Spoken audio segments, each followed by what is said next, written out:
Tonight we have the remarkable story of a man who says when it comes to Los Angeles, the CIA hasn't always played by the rules. The agency has dealt drugs throughout this country for a long time. If you don't like what's going on here, please leave now. It began to become apparent to me that guns were going one way and drugs were going another. The CIA has issued a blanket response to all of this, denying any involvement. My name is Mike Rupert, R-U-P-P-E-R-T. I did bring this information out 18 years ago, and I got shot at and forced out of LAPD because of it. I've been on the record for 18 years. We got on record everywhere we could so that if I did get killed, we would know. You know, somebody would know that somebody was saying something was wrong with CIA. Hello, I'm Mike Rupert. It has been 28 months since the attacks of September 11th changed our world forever. As I wrote recently, the events in the 5 years following the attacks of 9/11 will determine the course of human history for the next 500 years. That prediction is proving to be true. Within 3 months of those attacks, I and my publication, From the Wilderness, had, using unimpeachable research materials, assembled a clear picture of what was driving world events. We had shown that the U.S. government had ample warning to have prevented the attacks and did not. We had shown that the U.S. and global economies were corrupt and on the verge of collapse, that the U.S. economy was particularly dependent upon the flow of hundreds of billions of dollars from the illegal drug trade. Since the U.S. occupation of Afghanistan in November 2001, at a time when the Taliban had destroyed more than 90% of all opium production, Afghanistan has, under CIA and U.S. military control, once again become the largest producer of the opium poppy, accounting for 70% of the world's supply. In spite of that, more than 2 million new Americans have become unemployed, and the total number of unemployed is higher than at any time since the Great Depression. According to the Reuters news service, the number of Americans living in poverty is 34.6 million. Most importantly, we accurately described something called peak oil. That is the fact that in 100 years, mankind has used half of all the oil and natural gas that has ever been created, and that from now on, the world will have to cope with ever-diminishing supplies of hydrocarbon energy, even as demand is increasing exponentially. We described the war that Dick Cheney told us would not end in our lifetimes as a sequential war to control the last remaining oil reserves on the planet. We specifically stated that the Middle East, Colombia, and Venezuela were on the agenda. We have been proved right on every count. And in the 2 years since I gave this lecture at Portland State University, our subscribers have benefited from more than 100 separate articles which have kept them ahead of the game. With the occupations of Afghanistan and Iraq, both of which have become costly guerrilla conflicts, and with the exposure of the Bush administration's deceptions about 9/11, and the threats posed by Saddam Hussein, we have seen the seeds for new conflicts being planted in West Africa, Venezuela, and Colombia, as well as in the Far East, Indonesia, and Korea. In each of these places, there are reserves of oil and gas or strategic transit routes that can help to meet supply needs for whoever controls them. The endgame for all this struggle is China, whose oil imports were recently predicted by the Japan Times to increase by 500% before the year 2030. What we did not know at the time that we made this tape, a fact which was not known even to the oil companies who were drilling there, was that an anticipated bonanza of oil from the Caspian Sea basin and Kazakhstan was proving to be a major disappointment. As one oil expert told a May 2003 conference on peak oil in Paris, which I was attending, quote, 20 out of 25 wells sunk in the Caspian Basin between 2000 and 2003 have resulted in dry holes. What was thought to be a reserve holding as much as 200 billion barrels of oil has shown itself to be a series of isolated pockets totaling no more than 40 billion barrels. Planet Earth consumes 1 billion barrels of oil every 11.5 days. That oil may never reach Western markets because of the drilling, pumping, and transportation investment required. As this realization came to pass, the oil reserves of the Middle East have become all the more important for the industrialized world. 60% of all recoverable oil is in the Middle East. That helps to explain the sudden shift in U.S. policy away from Afghanistan and towards Iraq in 2002. It also explains the desperation behind the sloppy and fraudulent efforts to get the U.S. into Iraq at whatever cost, even if that prevented the re-election of the Bush administration or its exposure to impeachable charges over forged documents, the outing of CIA counter-terror personnel, and many other criminal activities. 11% of all recoverable oil in the world is in Iraq. In the meantime, in spite of some resistance by the U.S. Congress and state and local governments against the Patriot Act, American civil liberties continue to be trashed. New laws, such as the Homeland Security Bill, permit the U.S. government to forcibly vaccinate American citizens against their will and then prosecute them as criminals if they refuse to accept untested vaccines. This, even as the vaccine makers have been granted absolute legal immunity if you or your family drop dead after receiving the shots. There's no one to sue. And critical shortages of natural gas have prevented the building of new electrical generating infrastructure and threatened the production of commercial fertilizers as food production for an exploding population becomes a critical issue. All commercial fertilizers are made from natural gas. Mankind stands at the brink of the most important moment it has ever faced. Alternative energy sources are vastly overrated, and none of them, in any combination, can replace what oil and natural gas have done for mankind in the last 100 years. Even if they could, the infrastructure and investment and building needed to implement these solutions should have begun 30 years ago, when the United States passed its own irreversible peak of production. Since I gave this lecture on the truth and lies of 9/11, I have given more than 35 additional lectures in 7 countries around the world, from Australia to Germany. With each lecture, I have updated this presentation with new material, and, sadly, not once have I had to say that we had it wrong from the start. So please, sit back now and watch our film, The Truth and Lies of 9/11, and begin to understand how deeply all of our lives are threatened. Then come join us at FromTheWilderness.com and become one of our more than 12,000 subscribers. With each new subscription, our ability to bring you better and more comprehensive reporting expands, even as the world becomes a more dangerous place to live. The answers, our children's answers, can only be found when we come to understand the real map that we are traveling on.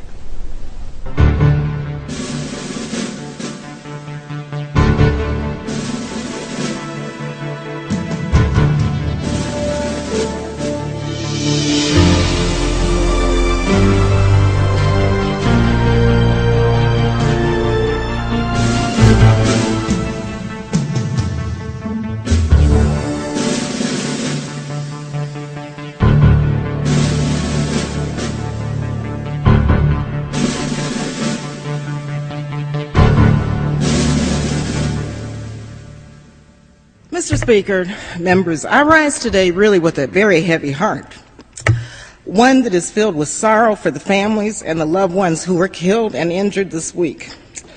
Only the most foolish and the most callous would not understand the grief that has really gripped our people and millions across the world. This unspeakable act on the United States has really forced me, however, to rely on my moral compass, my conscience, and my God for direction. September 11th changed the world. Our deepest fears now haunt us. Yet I am convinced that military action will not prevent further acts of international terrorism against the United States. This is a very complex and complicated matter.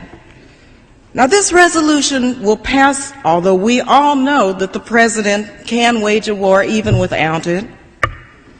However difficult this vote may be, some of us must urge the use of restraint. Our country is in a state of mourning. Some of us must say, let's step back for a moment. Let's just pause just for a minute and think through the implications of our actions today, so that this does not spiral out of control. Now, I have agonized over this vote, but I came to grips with it today, and I came to grips with opposing this resolution during the very painful yet very beautiful memorial service. As a member of the clergy so eloquently said, as we act, let us not become the evil that we deplore.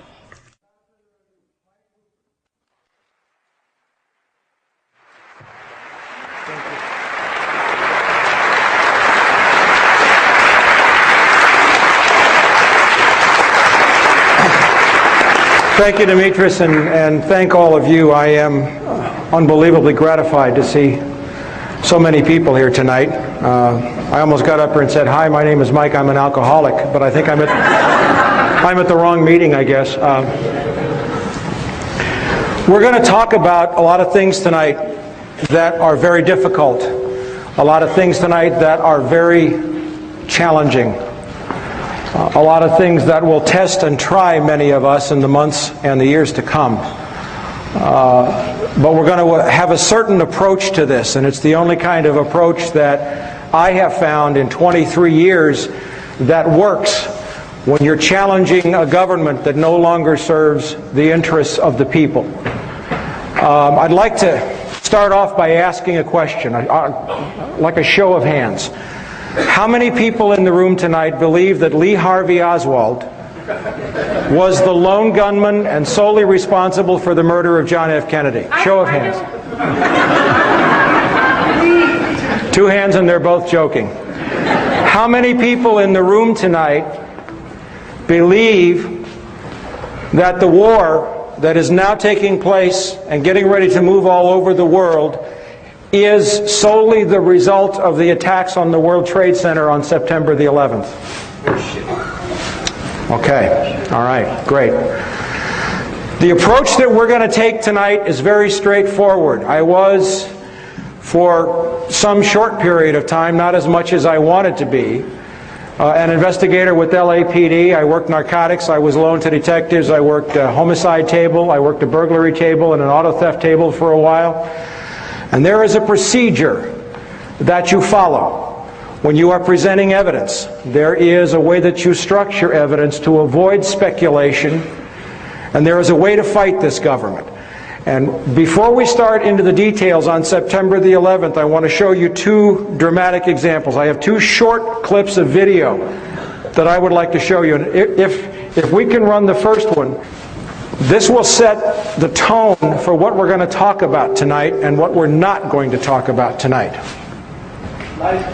For 38 years, as of November 22nd, just a few days ago, we have had a videotape showing clearly that John F. Kennedy was shot from the front and not the back, where the Warren Commission says that Lee Harvey Oswald was, up and behind to the right in the Texas School Book Depository.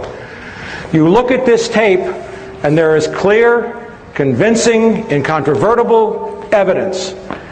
Yet what good has it done us?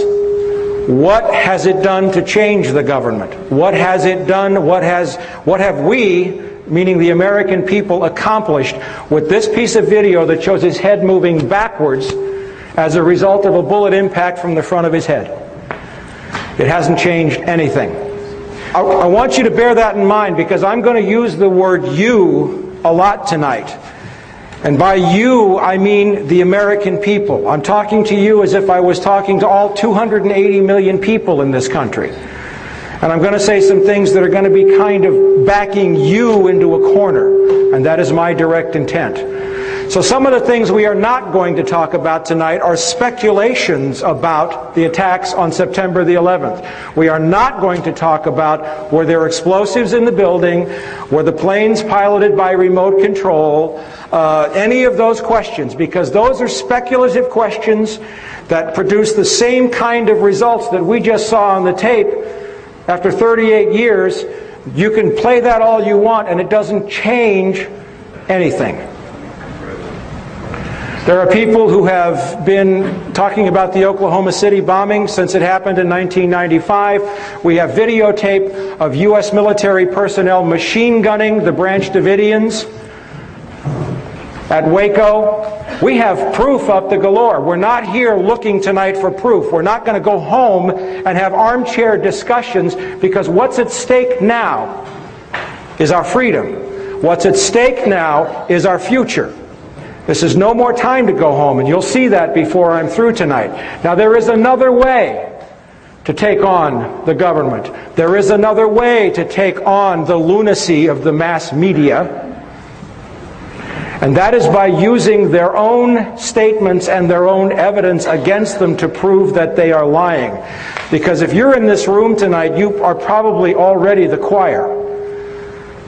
Our safety, our future, our liberty, our country, and maybe the planet depends upon us reaching out to the millions of people out there who are still waving the flag, still believing that this is a war like they're being sold on CNN.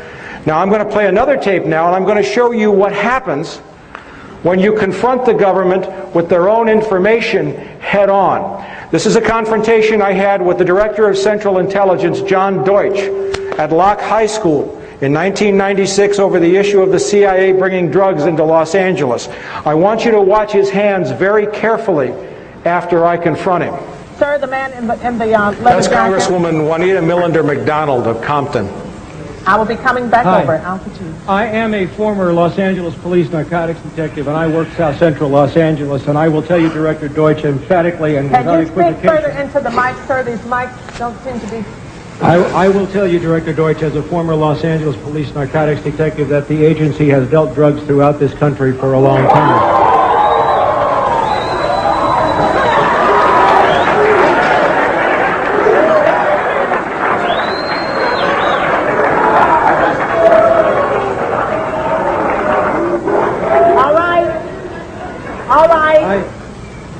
All right, obviously that is an answer for a lot of you. Now can you please... All right, now can you please...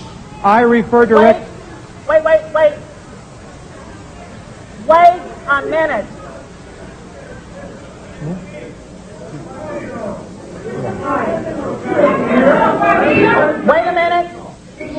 Wait a minute here. Wait a minute. If you don't like what's going on here, please leave now. Leave. No. Leave now, because there are others who do want to hear what's going on in this room. Will you please take your seats? I will come back to you as we roll back across to the center section. Director Deutsch, I will refer you to 3 specific agency operations known as Amadeus, Pegasus, and Watchtower. I have Watchtower documents heavily redacted by the agency. I was personally exposed to CIA operations and recruited by CIA personnel who attempted to recruit me in the late 70s to become involved in protecting agency drug operations in this country. I have been trying to get this out for 18 years, and I have the evidence. My question for you is very specific, sir. If, in the course of the IG's investigations and Fred Hitz's work, you come across evidence of severely criminal activity, Let him speak into and the it's mic. classified, will you use that classification to hide the criminal activity, or will you tell the American people the truth? Watch his hands. Watch his hands.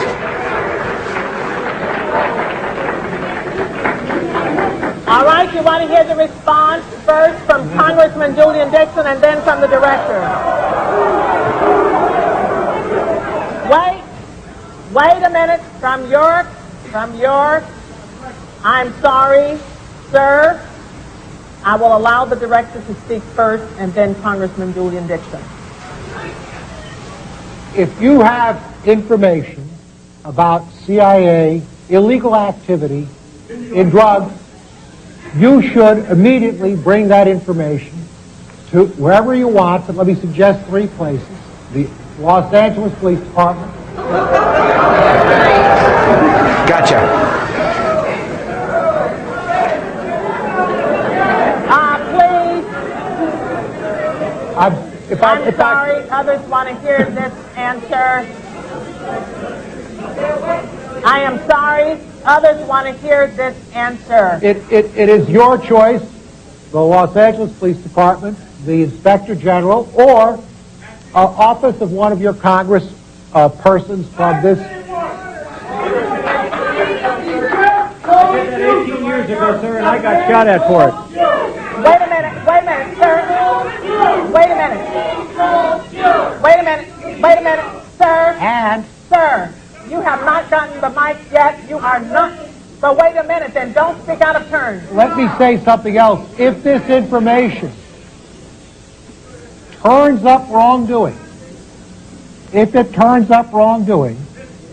we will bring the people to justice and make them accountable. All right, Congressman Dixon. Thank you, sir, for coming. Wait a minute here. I thought you did not want to be here, but now that you are here, please let us hear and listen. Thank you very much. Sir, I want to thank you for coming. You were at the last meeting. The staff probably had the spelling of your name wrong, but No, they didn't. we would like to talk to you. We have been looking for a couple of days for you, and we want to make sure that you contact the committee, because obviously you have some valuable information. If you want to give it to me privately, if you want to hand it to that aide where I can contact you this evening, please do it. Don't let us get away without getting a contact for you. If Thank you, I sir. Pass it up to him now so everyone can see that I got it, that would be fine. Thank you, sir. And for the record, my... Please keep the noise down so that we can hear and we can get answers. For the record, my name is Mike Rupert, R-U-P-P-E-R-T. I did bring this information out 18 years ago, and I got shot at and forced out of LAPD because of it. I've been on the record for 18 years nonstop, and I'll be happy to give you, Congressman, anything that I have.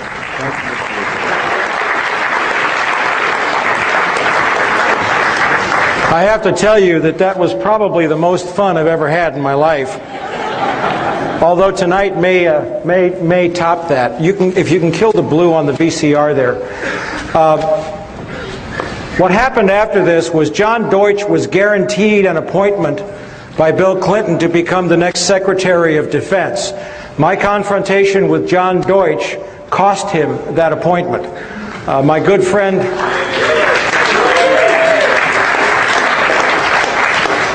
friend Dick Gregory, who I just did a radio show with on Thanksgiving Day, called me up and said he said he was talking to some people in Washington, and they just chewed him up one side and down the other because he looked like a fool. Everybody here seen The Wizard of Oz? Everybody here seen The Man Behind the Curtain? We have to get to the man behind the curtain, but it's going to be a little bit scarier than that movie was to do that. So, let's take an approach to September the 11th along the lines of an investigator presenting a case to a grand jury, or along the lines of a detective presenting a case to a district attorney. First of all, who am I? We're going to go through this really quickly. I had the misfortune of being born into a family that was heavily rooted in the intelligence community. My mother was a cryptographer and cryptanalyst for the Army Security Agency and National Security Agency during World War II. She worked for Secretary of State Cordell Hull. She worked on the Japanese and Russian codes. By the way, we did know the Japs were going to attack Pearl Harbor, and we did let it happen. This is evidence that I would present. This is my mother's separation from the NSA in December 1949 because she was going to have babies. She didn't have me until 51. But my dad was also recalled into the Air Force during the Korean War. He went to work for Martin Marietta and went to work on projects like the Titan 3C, which put up all the CIA's keyhole spy satellites.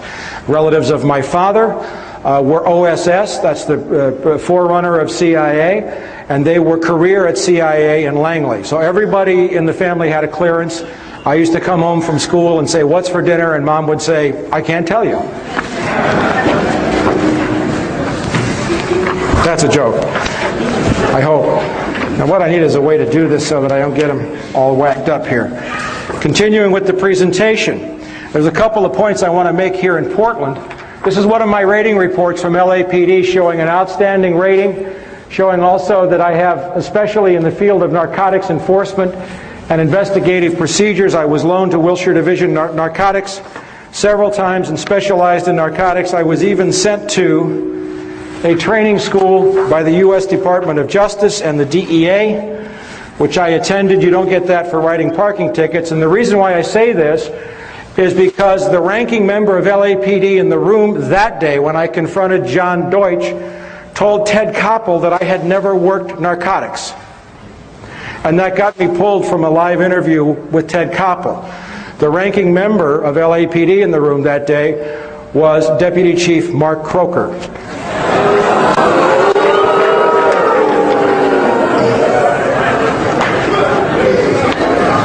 Yeah, I'm having fun already. Now I want to talk about CIA dealing drugs briefly because I have to lay a foundation. You have to understand the economic and the political context in which this war is taking place and in which it is set. And there's two things that if you don't understand, you will never understand September the 11th. One is drugs, the other is oil. Or one is oil, the other is drugs, okay? We want to talk about evidence. We want to talk about proof, okay? This is a memorandum that was written February 11th, 1982 to the Honorable William J. Casey. Everybody remember Bill Casey from Iran-Contra? CIA Director, signed by Attorney General William French Smith. This was at the beginning of the Contra War, very early in the Reagan administration. And something had happened before this. There had been a series of negotiations. Now in the CIA, the highest rung on the food chain is called an officer. If you are a case officer at CIA, you are someone who cannot be disavowed or denied. You are a man of the cloth. You are a man blessed with immunity. The agency will protect you. But underneath that on the food chain, they have career agents, contract agents, foreign agents, informants. They have proprietary companies, employees of the... There's a whole category of people. Well, in 1982... because the CIA knew there was going to be a massive explosion in cocaine trafficking that they were going to control, U.S. Cocaine consumption went from roughly 80 metric tons in 1979 to 600 metric tons by 1987. Think about that for a minute. That's a lot of coke. All right, they knew that was coming. All right. So one of the things they did legally, because the agency and the government, they always find paper ways to try to cover their trail, and they think nobody will catch them.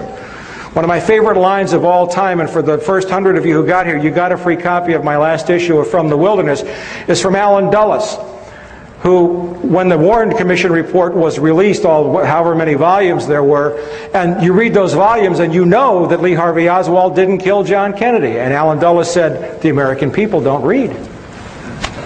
You don't read. This memorandum says, first of all, they took all the people who were not case officers and they decided to call them non-employees of the Central Intelligence Agency. There's a federal law stating that if a federal employee breaks a federal law, you have to report him. They were caught on the horns of a dilemma. So first they said, well, all these people are not employees, even though they get CIA paychecks. And then they said, in light of these provisions and in view of the fine cooperation the Drug Enforcement Administration has received from CIA, no formal requirement regarding the reporting of narcotics violations has been included in these procedures. That's black and white evidence of a conspiracy. The Attorney General of the United States just told the CIA director he no longer had to report it when anybody other than a case officer was dealing drugs. Let's look at something else about how cynical these people are. Now, I've been studying CIA and the drug trade for about 23 years, and this is one of my favorite documents of all time. Some 28 C-130 Hercules were smuggled by the CIA and the Pentagon through the U.S. Forest Service into private hands, supposedly for the purpose of fighting forest fires. The problem is that some of them turned up in Peru, in Mexico, in Panama, in Angola, in Iran, and Iraq, running covert missions for the CIA.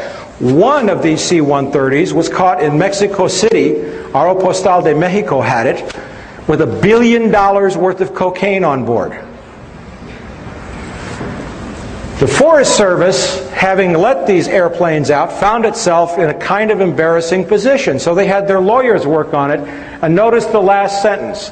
DOD is the Department of Defense. Apparently, DOD thinks that by having the Forest Service as the intermediary, if any future aircraft are used in drug smuggling, the Forest Service and not DOD will suffer the adverse publicity. They don't care about stopping it, they care about who's going to take the blame. It is possible to nail these people, but you have to know how to approach. The main reason why the CIA deals drugs is for one reason and one reason only. It's not to fund covert operations. The main reason is not to weed out the gene pool, although I will tell you, and I have proven, that blacks have been deliberately targeted, but the CIA brings in more drugs than all the African Americans could use in this country. The main reason the CIA deals drugs is to support the U.S. economy. Let's take a look for a second. I don't know if you can read this in the back, but I'll call the names out. We're going to see something that's very unusual here. The National Security Act of 1947 created the CIA. It was written by a man named Clark Clifford, who was a longtime aide to Harry Truman. Okay? Clark Clifford's profession was he was a Wall Street banker and lawyer.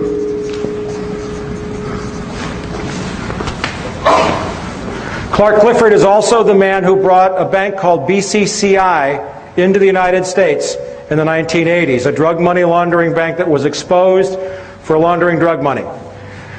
The design for the CIA, in other words, the people who told Clifford how to write the act, were two brothers, John Foster and Allen Dulles, the Dulles brothers, Dull, Duller, and Dullest.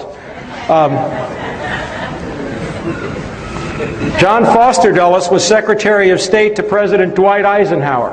Allen Dulles was the DCI, not from 81 to 87, he was the DCI from, I think, roughly 1953 until about 61 in the Bay of Pigs when John F. Kennedy fired him. You know what their profession was?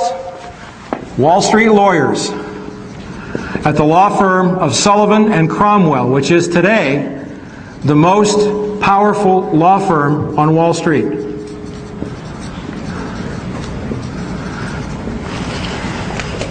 Bill Casey, the man we just saw the memo addressed to. We know he was Ronald Reagan's DCI. What did Bill Casey do for Richard Nixon? He was chairman of the Securities and Exchange Commission.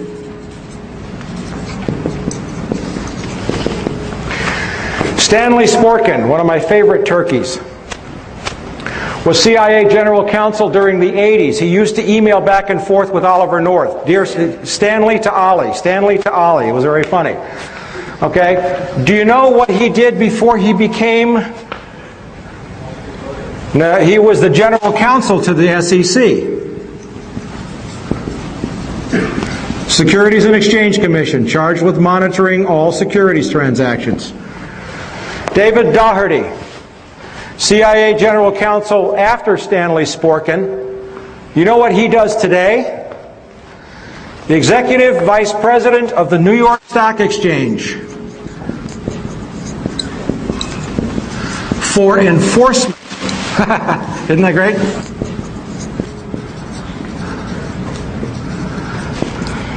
And then we have a gentleman by the name of A.B. Buzzy Krongard, and we're going to hear a lot about Buzzy Krongard tonight. Buzzy Krongard is currently the CIA Executive Director. The top three positions are DCI, Director of Central Intelligence, DDI, Deputy Director of Intelligence, and Executive Director. Buzzy Krongard was, until 1998, the head of an investment bank called A.B. Brown. A.B. Brown is involved in insider trading connected to September the 11th. He's a Wall Street banker.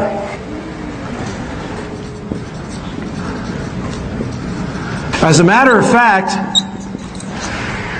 6 out of 7 of the first deputy directors of intelligence came to CIA from Wall Street. The mission of the CIA is to control money and cash flow for the benefit not of you and me, but for the benefit of the banks and the stock brokerage houses and all of the interests that control U.S. politics. Now, the U.S. economy is in deep trouble, but the level of criminality in this government and in this country has become so overt in the last 2 years that the stink is becoming hard for people to ignore.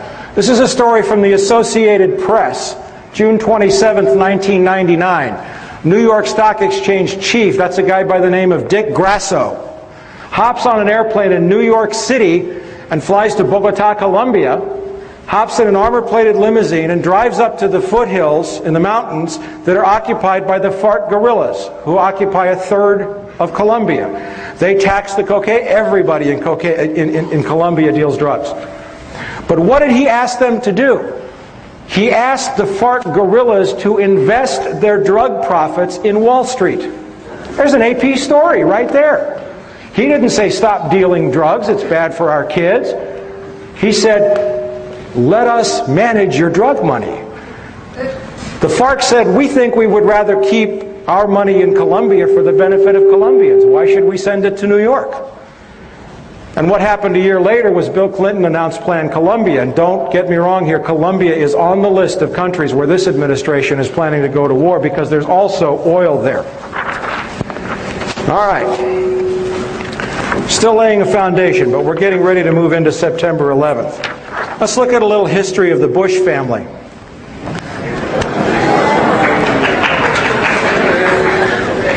I'm having a lot of fun. Okay. This is from a book called The Unauthorized Biography of George Bush, which is an extremely well-researched book.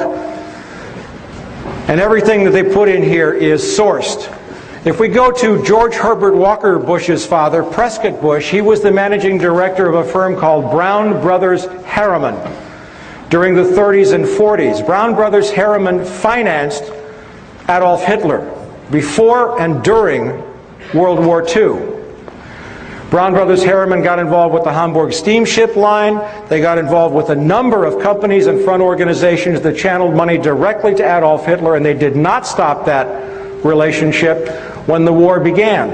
As a matter of fact, one particular firm, it was a bank affiliated, it was the Union Bank, affiliated with the Thyssen, that's T-H-Y-S-S-E-N, Steel Trust, managed by Prescott Bush, produced 50.8% of Nazi Germany's pig iron, 41.4% of Nazi Germany's universal plate, 36% of Nazi Germany's heavy plate, 38.5% of Nazi Germany's galvanized steel, 45.5% of Nazi Germany's pipes and tubes, 22% of Nazi Germany's wire, and 35% of Nazi Germany's explosives. It was so egregious and offensive that we find that in 1942, under the Trading with the Enemy Act, the U.S. government took over the Union Banking Corporation, in which Prescott Bush was a director, and they seized the assets. That's our current president's grandfather. Now, we know that our current president's father went out of his way to arm Saddam Hussein. How many people remember Iraqgate? I have an excellent story on that. There's monstrous, wonderful sourcing on the fact that George Herbert Walker Bush created the enemy which he fought in 1991. And so it is currently with Osama bin Laden. Now, how important is drug money? The International Monetary Fund published a report in January of this year showing that $1.5 trillion, trillion with a T, a year is laundered through the world banking system. Of that, according to Le Monde and according to the U.S. Department of Justice, it's very safe to say that $500 billion to $600 billion of that is directly the result of the drug trade. Why is drug cash important? How many people here have a credit card? All right, now I want you to be real truthful when you answer this.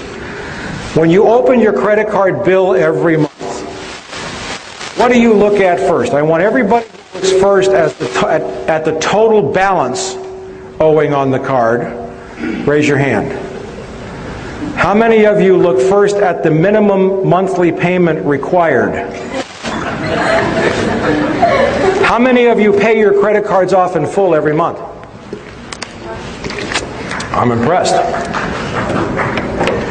The point is that the United States economy, and I was at an economic conference in Moscow in March of this year, has derivatives. Derivatives are anything that's not related to anything of value. It's like stock futures, it's calls, it's puts, it's options. It's has a derivatives bubble of $300 trillion. $20 trillion of that alone is connected to J.P. Morgan Chase, which is about ready to go under thanks to Enron. And watch that very closely, okay?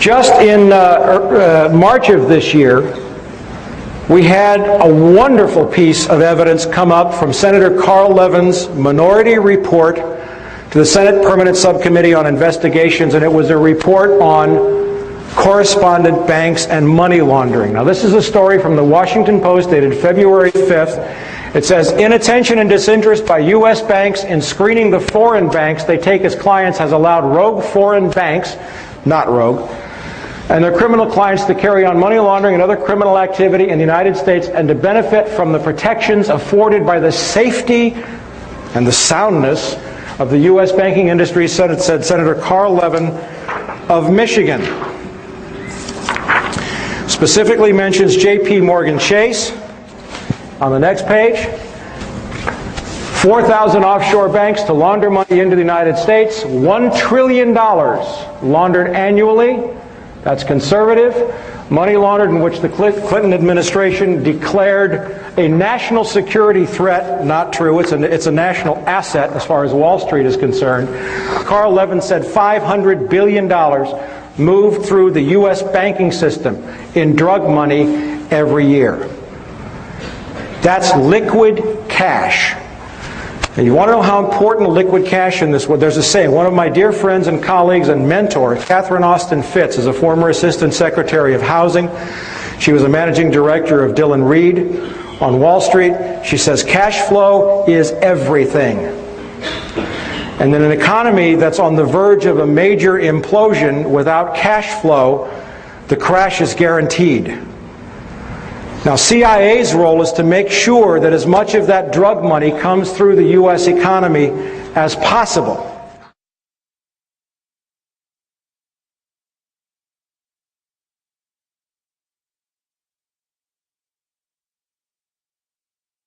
When I was a little girl, I grew up at 48th and Larchwood in West Philadelphia, and the Solari Index was 100%.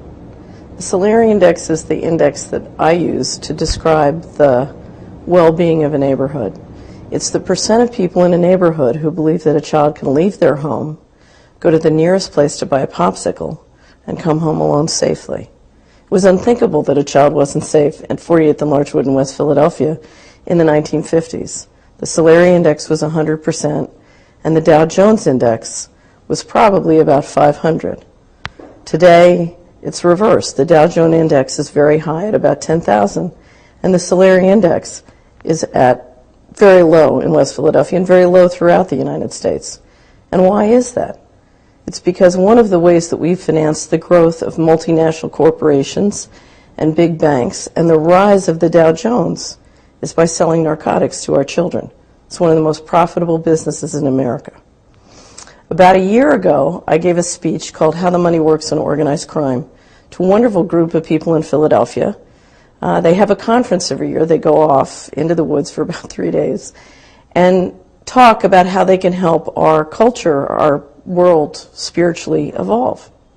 So I gave my presentation on how the money works as organized crime, describing what is arguably the biggest, most profitable industry in the United States today.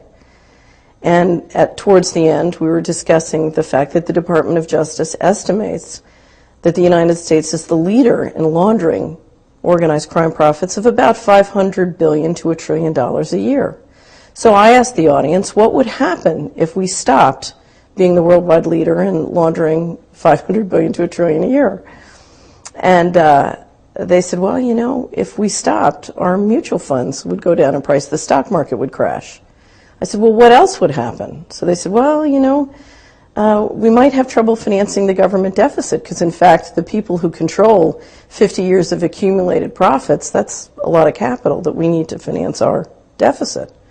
So I said, okay, well, I'll tell you what, let's pretend there's a big red button right up here on the lectern right in front of me.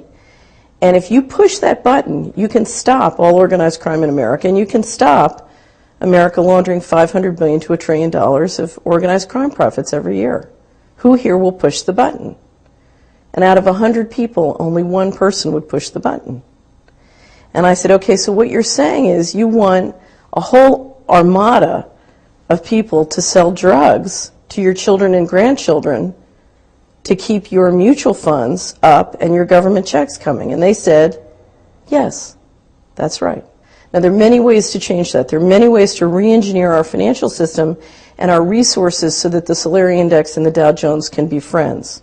So that when we get the Solari Index to go up by making sure our neighborhoods are safe for children, the real estate can go up in value, the small businesses go up in value. There are many ways to make the Solari Index and the Dow Jones friends. But before we can do that, before we can have that conversation, we have to face what's happening. We have to face that we are addicted to drug profits, because if we can't face it, God can't fix it. Okay. This is a copy of the cover sheet of the report. It's on the World Wide Web. If you want to go search for it, you can just look for the report on correspondent banking. Okay, and that's a copy of the report. It's an incredible read. What they don't tell you in there, of course, is that the U.S. economy is dependent upon that drug money, among other things. Now let's go a little further. Gotta love this. If this gentleman down here in the black jacket walks into a bank with a deposit of $10,001, does everybody understand that the bank has to fill out a report and send it to the U.S. Treasury indicating that he might be a money launderer? But did you happen to know that under U.S. laws, there are certain classes of business that are exempt from making currency transaction reports? Included in those are a bank, obviously, a department or agency of the U.S. government. CIA does not have to fill out currency transaction reports. An entity established under the laws of any state, But you come down to this one. A listed entity other than a bank whose common or analogous equity interests are listed on the New York Stock Exchange or American Stock Exchange, or designated as a NASDAQ national market security. If you have a company that trades on Wall Street, you can launder all the money you want to. It's legal. Gee. Now I'm just laying a little groundwork here for you before we get to September 11th. We're getting there. Just last year, a group of companies were called in to meet with Janet Reno, who's not probably the most ethical person that ever lived, and Secretary of State Deputy Treasury Secretary Stuart Eisenstadt. And these companies, Hewlett-Packard, Ford, Sony, General Motors, Whirlpool, General Electric, and Philip Morris, were called in to the Department of Justice for the amount of drug money they were laundering. Basically, the message was, you guys cool it. Okay? It's getting like out of hand. Now, let me ask a question. This gentleman right here, what's your name? Kevin. Kevin is a drug lord. Kevin is the king of all drugs in South America. Okay? All right, and let's say this young lady right down here with the glasses. What's your name? Rhonda. Rhonda is the Executive Vice President of General Motors for the Southern Hemisphere, or South America, okay? Kevin, you call up Rhonda one day, and you say, I'd like 100 Chevy Suburbans, armor-plated, custom-built, at $30,000 each, and I'll pay cash. Rhonda, what are you going to say to that offer? All right. All right. Now, Kevin's got money that he can't spend because it's drug money. But now he's got 100 Chevy Suburbans. But let's say now that, the gentleman with his hand on his chin right there. Yeah, right there. What's your name? No, you. What's your name? Brian. Brian is Jack Welch, the chairman of General Electric. Okay? Now, Kevin, you're really good. Okay? You got $200 million that you got to move. Okay? So you call up Jack Welch's assistant, special accounts assistant. You say, I'd like to open in South America Kevin's Appliances. I'd like to buy $200 million of everything GE has, because I'm going to open this appliance store and I'll pay you cash. Now, Jack Welch at GE, what do you say? Right on. Let's do this deal. Now, by the way, who owns NBC? General Electric. MSNBC, CNBC, all the NBCs. Okay? Now, let's just take a look at that for one quick second. Very quickly, a price-to-earnings ratio, P to E, market capitalization. It's very simple. If you have a company that has 10,000 shares, and each share sells for $10, did I say 1,000 shares? 1,000 shares, $10. Your market capitalization is $10,000. You multiply the share price by the number of shares. Market capitalization. You divide that by net profits. In other words, what you sell less the cost of doing business. And you come up with a ratio. This is how they value the stock market. Okay, so if you have a company that has a $300 million market capitalization and a $10 million net profit, the price to earnings is 30. The pop is 30. And that's about right. And by the way, the current Dow Jones Industrial Average is overpriced by about 2/3. Okay? Now, if you have this 30-to-1 ratio, if I add another $1 million, my pen went dry. If I add another $1 million and make that 2, what happens to this number? Becomes 60. All right? Now, the lady in red down here, who's looking away from me. Ma'am, what's your name? Karen. Karen owns an orange juice company. Makes the best orange juice in the world. And I owe all of what I'm teaching you now to Catherine Austin Fitz. And she has a wonderful website at solari.com, and we'll put those up before I leave. You make incredible orange juice. Okay, the best orange juice in the world. It's fairly priced. Karen's orange juice, right? Okay. You have $1 million net profit a year. Now, let's say this young lady down here in the glasses with the light green sweater. What's your name? That's you. What's your name? Chris. Chris is the Chief Executive Officer of PepsiCo, which owns a small orange juice company called Tropicana. Okay? You see her company with $1 million in net profit. How much, and your price to earnings is 30-to-1. How much are you willing to pay for that? How much are you willing to pay for her company? Would you pay $29 million? Yeah, because the minute you bought her company for $29 million, your stock value goes up $30 million. How do Wall Street executives get paid? In stock. And you watch very closely the Bush administration's plan for economic recovery. It's all handouts to the corporation, which will go directly to boost their pop, which will put hundreds of millions of dollars in the pockets of executives. Has anybody noticed the Bush administration has not offered one single aid plan for any unemployed airline worker?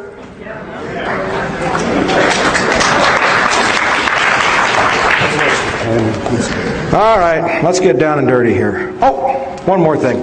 Remember that guy John Deutsch that I had fun with? Okay, well, right now he's on the board of directors of Citibank, along with the former executive director of the CIA, who is not on the board, but she's a very highly placed executive, Nora Slatkin. John Deutsch, of course, is as crooked as the rest of them. Also on the board of Citibank is a guy named Robert Rubin, former U.S. Secretary of the Treasury. Yes, thank you. He deserves all the hisses he can get. Well, in May of this year, Citibank announced a $12 billion cash purchase of a Mexican bank called Banamex. Second largest bank in Mexico, also a documented, and I mean documented, drug money laundering bank that was exposed in a Mexican newspaper. Roberto Hernandez, this is him, gets a seat on Citibank's board of directors, and yet this is what's going on his property. He owns thousands of acres near Cancun in Mexico. The locals call it the Cocaine Peninsula. There's hundreds of photographs. He lost two lawsuits in Mexico, and then my friend Al Giordano, who publishes a great website called www.narconews.com, wrote a great story about the Mexican paper stories, and Hernandez sued Giordano in New York, and he's going to lose that lawsuit, by the way. Al Giordano's a brave journalist.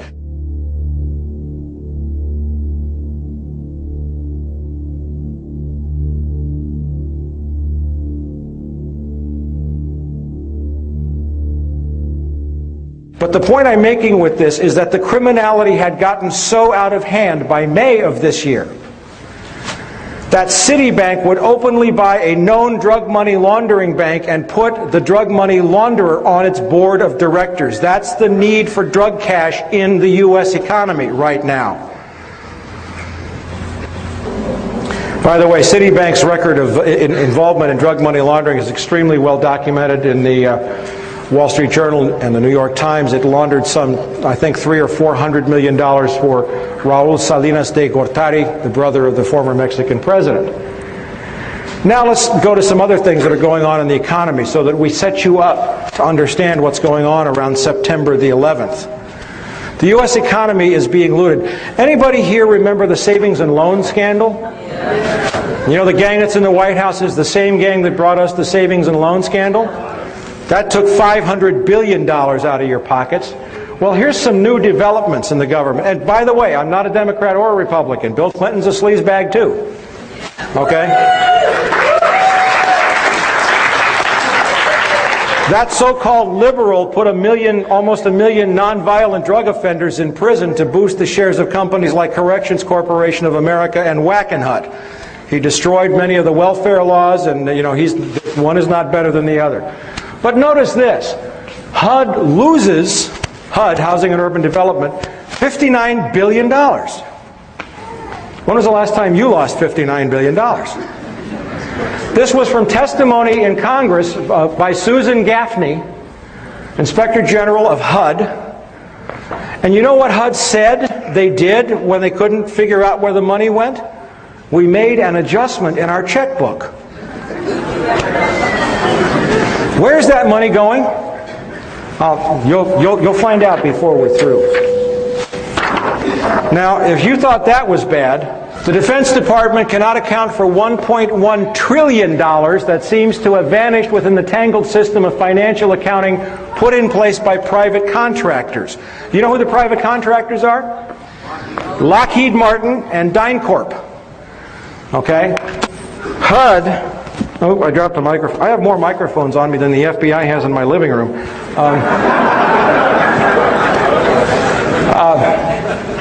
This is from a very great reporter, a very courageous woman who had served on the Capitol Hill for many years and became an investigative reporter named Kelly O'Meara, who writes for the Washington Times Insight magazine. I know it's owned by the Moon, but Kelly does fabulous work, and she's written a great piece on civil rights after the September 11th attack.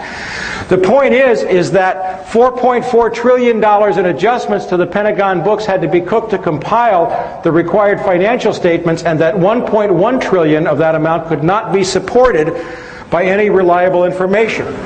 All right, now, there's one thing I got to do before we get to September the 11th and what's happening since. It's easy to say that this is a war about oil, and you're going to know more about it than you did when you came in here, when you leave.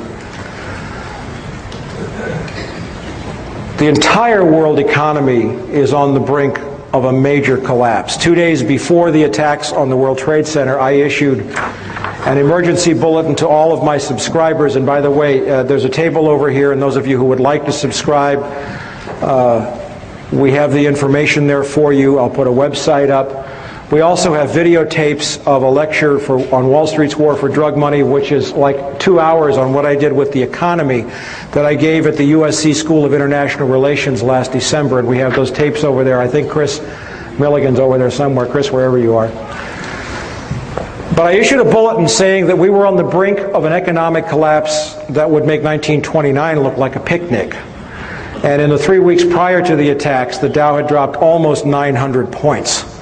Now, what we have seen since then, and you must understand this clearly, is that the Dow's so-called resurrection to close to 10,000 points is strictly the result of a massive infusion of cash from the U.S. Treasury, which is your cash, which is being given to the corporate executives and not to the people who have been laid off. And every time you see the Dow go up, you'd better believe that another 5,000, 10,000 people have lost their jobs. We are also in a global financial crisis that began in 1998 with the collapse of the bond markets and hedge fund derivatives, the money laundering investigations, and the mega mergers in the financial industry. The war buildup after September 11th is now shifting resources from domestic needs to the defense establishment. This fulfills a Bush-Cheney campaign promise to boost defense spending. But it is not sustainable for a number of reasons. And then this brings us into the issue of oil briefly, and we'll get into this more later. And basically is that oil production in the world is peaking. The last untapped major oil fields in the world are in two places, actually. First, Central Asia, and we'll get into that in depth. And second, guess where? In Colombia. Okay? And this is now a war, and this is now a moment in human history when the age of oil is nearing its end. Because world population and demand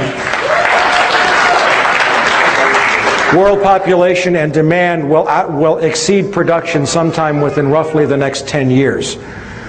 And we're going to get into that for why. But now let's go back into the warnings about September the 11th. And I didn't do a lot of this, and we have time. Osama bin Laden is of course a Saudi Arabian by birth. His family is exceptionally wealthy. They own not only major construction companies, but they are heavy investors in high technology stocks like Nortel.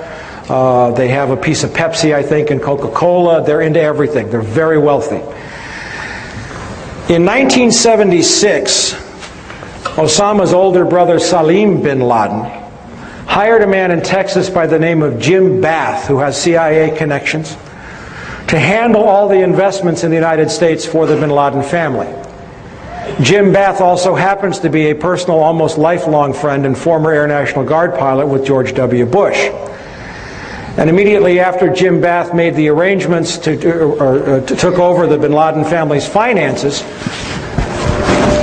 Jim Bath made a $50,000 investment in George W. Bush's first company, Arbusto Energy. The connections between the Bushes and the bin Ladens become much more clear as you move forward, and we have reported this in From the Wilderness. Again, I was using stories, and you'll see this. When George Herbert Walker Bush made trips to Saudi Arabia in 1998 and 2000 to meet with the Saudi royal family and to meet with the bin Laden family, which he finally acknowledged, along with former British Prime Minister John Major, on behalf of a company called the Carlyle Group, which is the 11th largest defense contractor in the country. Carlyle Group is a privately owned corporation. That means they do not have to report their ownership or financial activities to the SEC. Yet they provide all kinds of the highest technology equipment to the U.S. Pentagon. And Carlyle, of course, has made several, probably $1 billion, and will as a result of this war.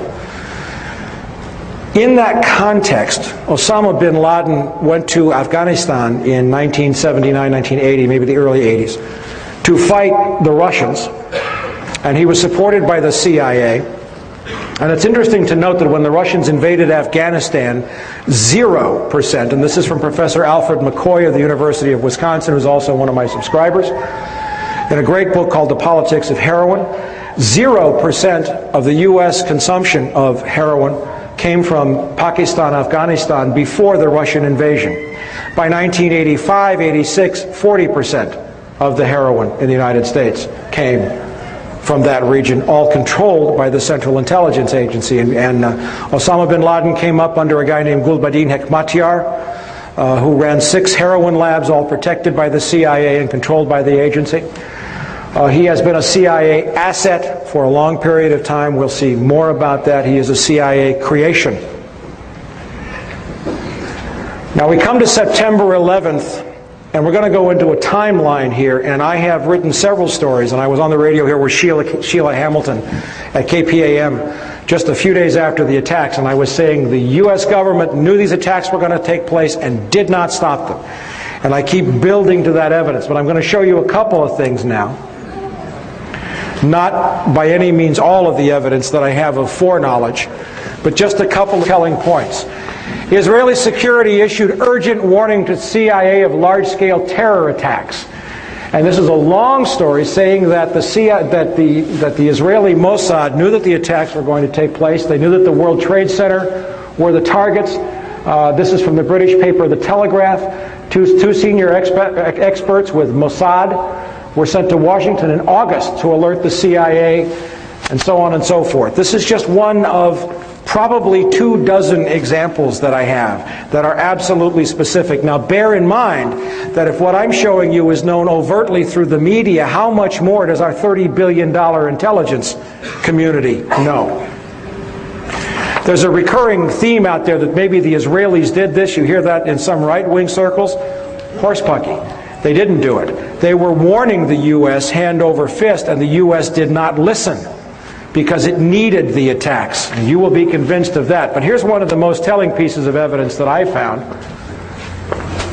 We reviewed the list of former tenants of the World Trade Center at the online Wall Street Journal site, and there's the website. It is an alphabetical list of tenants. Scroll to the very bottom and notice the moving date for the office of Zim American Israeli Shipping to Norfolk, Virginia. They were in the World Trade Center. They must have had Mossad's input because they vacated 1 week before September the 11th, and they broke their lease. The Israelis didn't pull the attack, but they were smart enough to get their people out of the way. How come our government didn't do the same thing for us? Now we're getting into the heart of September the 11th. I picked up this document just a few days after the attacks, September 23rd. And it's from the Herzliya Institute for Counterterrorism. It is an Israeli counterterrorist think tank. Of course it's connected with the Mossad. And what they detailed, this was from the October 15th issue of From the Wilderness. Between September 6th and 7th, the Chicago Board of Options Exchange saw purchases of 4,744 put options on United Airlines and only 396 call options. A put option is basically a bet that the stock price is going to go down. It's a contract that's entered into that's irrevocable. And let's say the gentleman in the suspenders, I do a put option deal with you to sell shares at $100 in 2 weeks, 4 months. 4 months is the standard, but you can write the contract for anything you want. And he's committed now to buy the shares for $100.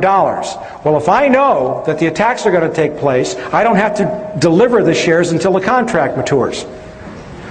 So if I know the stock is going to crash, he enters into a put agreement with me, agrees to buy the shares at $100. The next day the World Trade Center attacks happen. The stocks are selling for $20. I go buy the shares for $20, and he has to buy them for $100. That's how a put option works. That's a short version, okay? So we saw 4,744 put options on United Airlines, but only 396 call options. On September the 10th, 4,516 put options, same deal, were placed on American Airlines, bought on the Chicago Exchange, compared to only 748 calls. There were no other similar trades on any other airlines. And this level of put options was like 600 to 1,200% above normal for United and American Airlines. Now, just these trades alone, there were also put options placed on Merrill Lynch, which had 22 floors. Morgan Stanley had 22 floors, and Merrill Lynch had an offices near. Both were heavily impacted. Heavy put options there, heavy put options on reinsurance companies, Munich Reinsurance, the largest in the world, AXA Reinsurance in France, which owned 25% of American. Totally out of whack. Absolutely spiking. There's another newsletter that says very clearly, by a guy by the name of Phil Erlanger, and this is his newsletter, that the insider trading may have cost $1 billion. Now just these ones that were identified, produced only $2.5 million in instant profits for somebody who knew the attacks were going to take place. Nobody claimed the profits. The San Francisco Chronicle caught it shortly thereafter, and nobody has claimed them since. And we don't know who made the trades.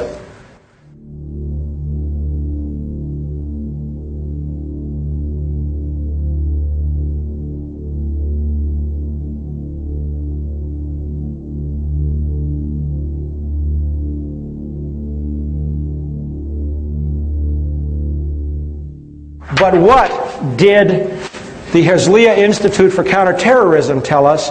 It told us that the United Airlines put options were placed through the firm A.B. Brown. Do you remember A.B. Brown? A.B. Brown was the firm headed until 1998 by A.B. Buzzy Krongard, who is now the executive director of the Central Intelligence Agency. A.B. Brown was sold in 97 to Bankers Trust, then to Deutsche Bank, I think in 98 or 99. It was an offshoot of Deutsche Bank. Now, one thing that I know, that I have written heavily about, is that the CIA, the Mossad, and major intelligence services track all stock trading in real time.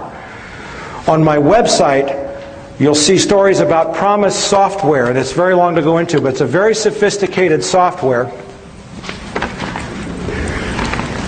I'm going to write the website for you. It's a very sophisticated software that's been made with artificial intelligence and is capable of integrating wide numbers of databases in different languages. You'll find this on my website at www.copvcia.com. Now, I know that CIA and Mossad track stock trades in real time, so if all these put options were placed on American and United, do you think that should have triggered some alarm inside the Central Intelligence Agency? But instead we find that the trades were placed through a firm that was once owned, managed by the guy who was the number 3 at CIA. These are just pieces of evidence now. I'm building the case. Now, again, we're building up some history here. In January of this year, the Taliban and Al-Qaeda destroyed the entire opium crop in Afghanistan. It's been verified by the United Nations, by the Drug Enforcement Administration, by ABC News, by BBC, who put people on the ground. Afghanistan had been the world's largest producer of opium, producing 70% of the world's heroin through the year 2000. In January, they destroyed their crop. Part of it was a price support. They had overproduced the year before, part of it, and they sold from their stockpiles. But there are no opium crops in Afghanistan right now.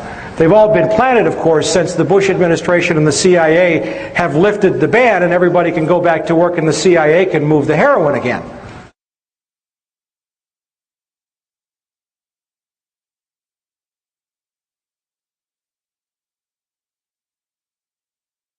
Something that is not being reported in the US press but is getting quite wide coverage in England and in Europe. And that is that the result of our backing the Northern Alliance in Afghanistan this year is to restore a heroin flow which would otherwise have been halved or more in the world, because the Taliban not only announced that they were going to outlaw planting, but their decree worked. There was no Taliban opium planted last year, and that meant a reduction of 90% in the amount of opium coming out of Afghanistan, and the 10% that was left represented a radical increase in the areas under Northern Alliance control. Now, if we had not gone into Afghanistan, this would have been the most effective reduction in the flow of heroin in the world since the DEA was created 30 years ago. But by going into Afghanistan, backing the Northern Alliance, we've now chased the Taliban out, and in all kinds of provinces where the farmers had started to plant wheat, they're now plowing up their fields and putting in opium instead. And the global drug authorities at the UN expect that we are going to go back to the record flow of opium that we've seen in the last couple of years. But we heard right after the attacks on September 11th, Tony Blair saying, "We will bomb the poppy fields." Well, there are no poppy fields. They destroyed their crops. I was in Moscow, Russia in March of this year, and I found out that Uzbekistan, and we're going to get to Uzbekistan in a minute, was awash in a sea of poppies. And what did I find also was that companies like Southern Air Transport, Evergreen, and other CIA-connected affiliates had been flying into and out of Tashkent. The CIA had been setting up operations. There were proprietary companies all over the place in Uzbekistan. So now we have the destruction of an opium crop, which does what? It takes cash out of the world's banking system. In conjunction with a stock market bubble, in conjunction with world oil prices or world oil production diminishing, and a huge bubble on Wall Street. Now we come to, this is just from recently, of course. This is from the October 5th. Afghan rebels, that's the Northern Alliance, our good friends. The Northern Alliance, who actually dominate the opium trade from the north of Afghanistan. Okay, now we've seen the recent stories saying that the poppy farmers are absolutely rejoicing because they've gone back to planting. So now we come back to the oil and drugs. There's an old saying, God equals gold, oil, and drugs. Okay? Testimony from February 12, 1998 in Washington, D.C. before the House International Relations Committee by John Maresca, Vice President of International Relations for UNICAL, which had been planning to build a pipeline for some time from the Central Asian oil fields of Tajikistan, Kyrgyzstan, Uzbekistan, all the stands, across Afghanistan, down to the Pakistani coast. It's a distance of about 1,500 miles. To a terminal where U.S. tankers would take the oil and gas and ship it to China and Japan, the largest emerging markets in the world. China's in the middle of a huge oil crisis, and the U.S. Wall Street is pouring money into China hand over fist. And he says in this, construction cannot begin construction until an internationally recognized Afghanistani government is in place. A recent study for the World Bank states that the proposed pipeline for Central Asia across Afghanistan and Pakistan to the Arabian Sea would provide more favorable netbacks, that's money in your pocket, folks, to oil producers. That's his testimony. Now, UNICAL put the pipeline on hold in 1999. They also hired a guy named Henry Kissinger to consult for them, which explains why Afghanistan has never been listed as a sponsoring terrorist nation. Isn't that strange? The head of all the terrorists in the world, and the biggest country, has never been listed?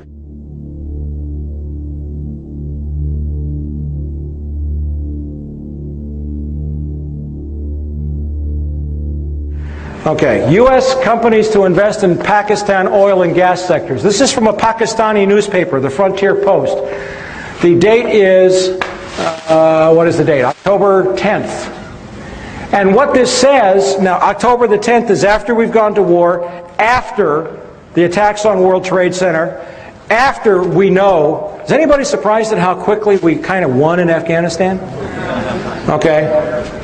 Well, the war's been planned for 4 years, and I'm saving the best for last, but the U.S. ambassador to Pakistan met with the Pakistani oil minister and briefed the ambassador on the proposed Turkmenistan-Afghanistan Pakistan gas pipeline, and said that this project opens up new avenues of multidimensional regional cooperation, particularly in view of the recent geopolitical developments in the region. Gee, the pipeline that was blocked is now back on full tilt just days after we started the bombing. Suspicious. Okay, maybe I haven't convinced you of everything, but we're just getting warmed up now. This is how Afghanistan went unlisted as a terror responser. This is the story that I found, and it says right here, UNICAL hired former State Department insiders, former Secretary of State Henry Kissinger, former Special U.S. Ambassador John. The guy was also, I didn't see that. The UNICAL guy was also a special ambassador.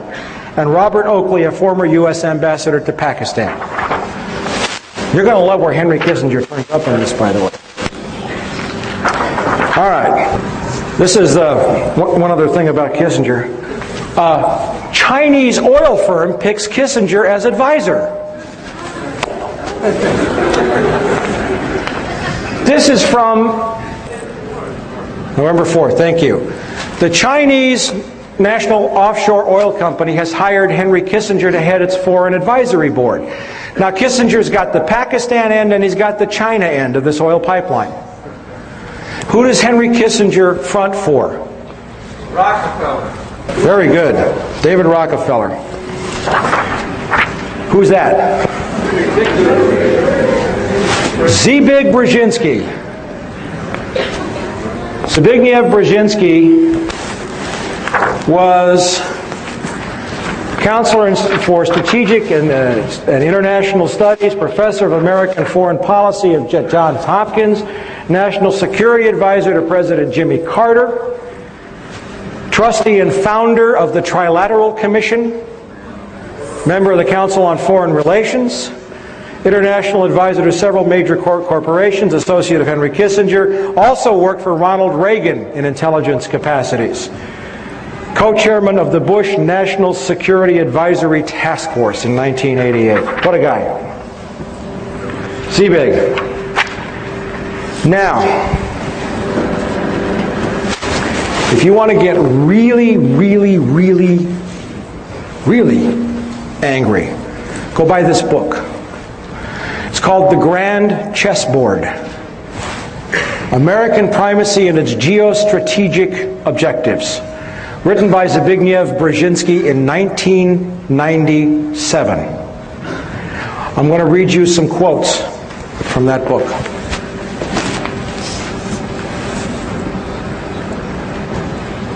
Page XII, it's the very first words in the book. The last decades of the 20th century has witnessed a tectonic shift in world affairs.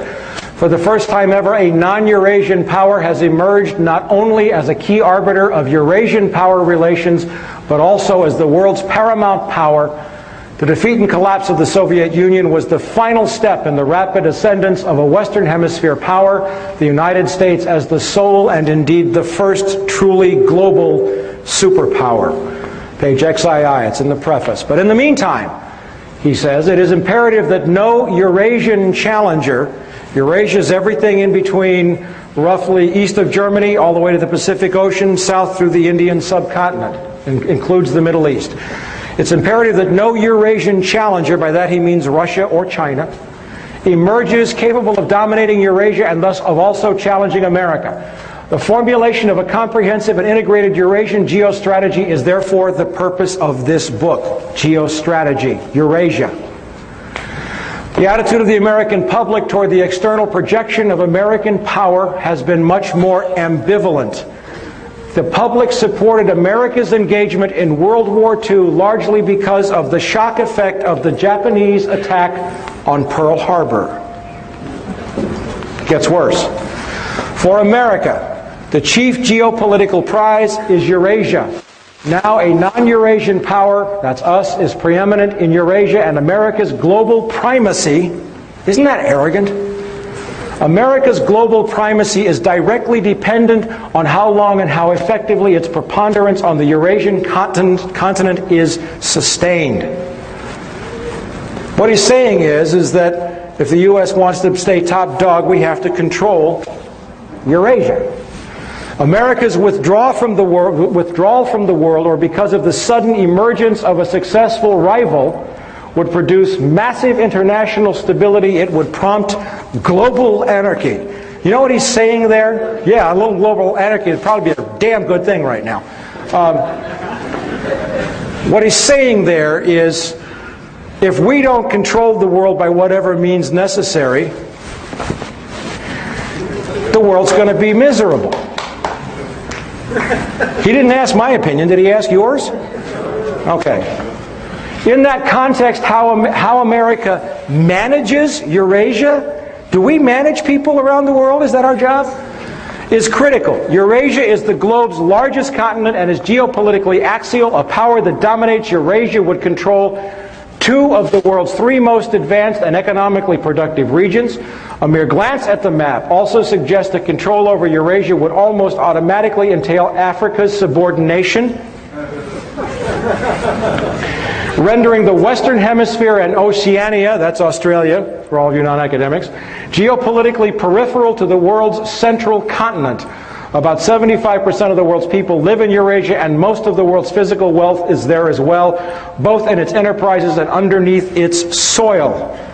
Eurasia accounts for 60% of the world's GNP and 3/4 of the world's known energy resources. 2 basic steps are thus required. First, to identify the geostrategically dynamic Eurasian states that have the power to cause a potentially important shift in the international distribution of power, and to decipher the central external goals of their respective political elites and the likely consequences of their seeking to attain them.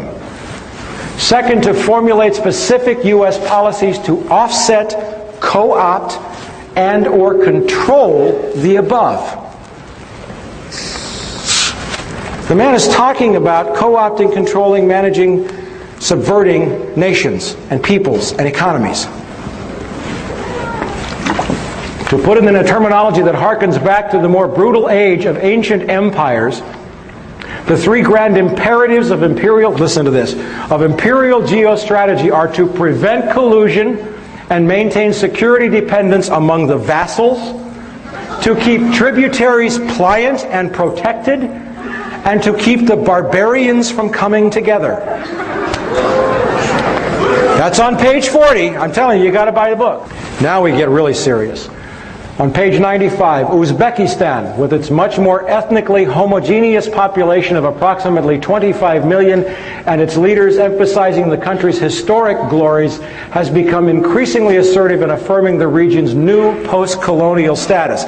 He saw the first step in this as diminishing the ability of Russia to reassert the dream of the Soviet Union. All the stands in Central Asia were once part of the Soviet Union. The borders were drawn arbitrarily by Lenin and Stalin. And he saw one of the most important steps was to prevent Russia from asserting any control in the region, which we did. You know how we did it? Over the last decade, thanks to Goldman Sachs, the Harvard Endowment, the U.S. Treasury and the Federal Reserve, the World Bank, we looted $300 billion out of the Russian economy. $300 billion. I was there. The Russian population was, what, 164 million at the fall of the Soviet Union. The population of Russia is today 145 million. In another 10 years, it will be 130 million. The average life expectancy of a male in Russia has dropped to 48 years. Thanks to the economic devastation, the ruin we visited on their economy, it was a deliberate plan to weaken Russia so that it couldn't challenge our move into Eurasia a decade later. But it helps if you see this on the map. Okay, Russia, Kazakhstan, Kyrgyzstan, Tajikistan, Uzbekistan, Turkmenistan, Iran, Afghanistan, Pakistan, India, and China. Now the proposed oil route is from here to here, 1,500 miles. China can't build it because it's 5,000 miles, and they don't have the technology to build it. We do, thanks to a company named Halliburton, Halliburton, which was chaired with the CEO was Dick Cheney, right? Okay, they're probably going to build the pipeline. Okay, so now that you see this relationship, what he's saying is, you build a block starting with Islamic fundamentalism, which we've supported and created, to keep Russia from moving south to reassert control, but then you build up these countries so that they're so powerful, and with a weakened Russia, Russia can't make a move to control, and all the oil reserves are right in here. Okay? And we have effectively made China dependent upon our technology because they need the oil desperately. Now, Uzbekistan, nationally the most vital and the most populous of the Central Asian states, represents the major obstacle to any renewed Russian control over the region. Its dependence is critical to the survival of other Central Asian states and is the least vulnerable to Russian pressures. Where was the first place that President Bush announced we were sending troops after the attacks on September 11th? We were already there. We'd been training Uzbeki troops for more than 5 years. Referring to an area he calls the Eurasian Balkans in a 1997 map in which he circled the exact location. Now remember, this is a book written 4 years ago. And I'm going to show you a map where Zbigniew Brzezinski said the next world conflict was going to take place. Afghanistan, Iran, Turkmenistan, Uzbekistan, Tajikistan, Kyrgyzstan, Kazakhstan. This is where he said 4 years ago the United States, in order to sustain its precarious, that's my words, economy, would have to control that to maintain its role as the global superpower and to become the world's only superpower. In effect, the ruling nation of the world. That's his map from 4 years ago.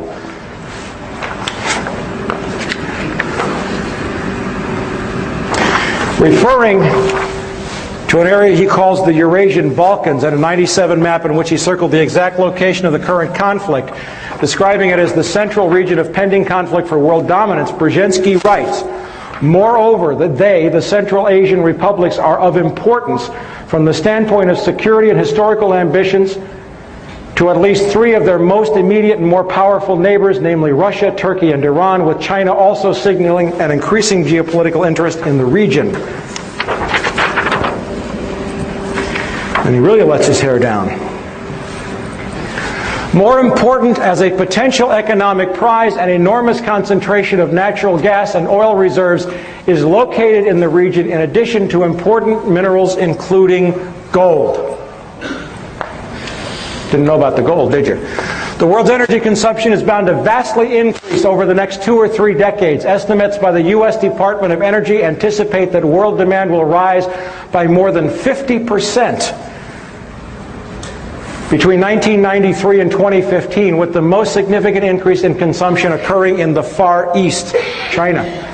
The momentum of Asia's economic development is already generating massive pressures for the exploration and exploitation of new sources of energy in the Central Asian region, and the Caspian Sea basin are known to contain reserves of natural gas and oil that dwarf those of Kuwait, the Gulf of Mexico, and the North Sea.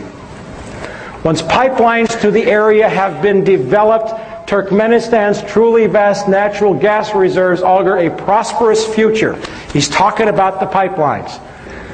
Without sustained and directed American involvement, before long the forces of global disorder. Global disorder? You mean democracy? Global disorder could come to dominate the world scene, and the possibility of such a fragmentation is inherent in the geopolitical tensions not only of today's Eurasia, but of the world more generally.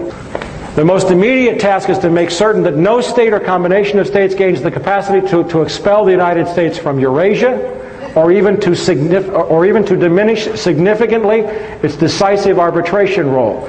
In the long run, global politics are bound to become increasingly uncongenial to the concentration of hegemonic power in the hands of a single state. Hence, America is not only the first, as well as the only truly global superpower, but is also likely to be the very last. And what does he say that's going to happen? He says that the United States will fold into a one-world government in which all nations will cease to exist, run by corporations. I'm paraphrasing it. Now, hold your breath. Very last pages in the book. Moreover, as America becomes an increasingly multicultural society, it may find it more difficult to fashion a consensus on foreign policy issues except in the circumstance of a truly massive and widely perceived direct external threat.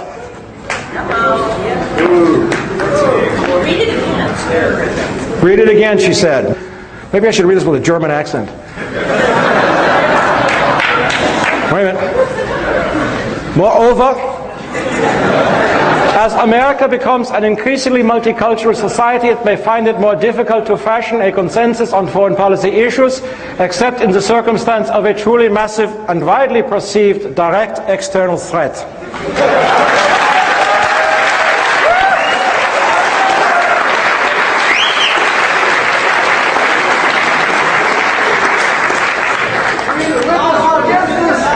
Listen, I want you to know that the Third Reich did not lose the Second World War.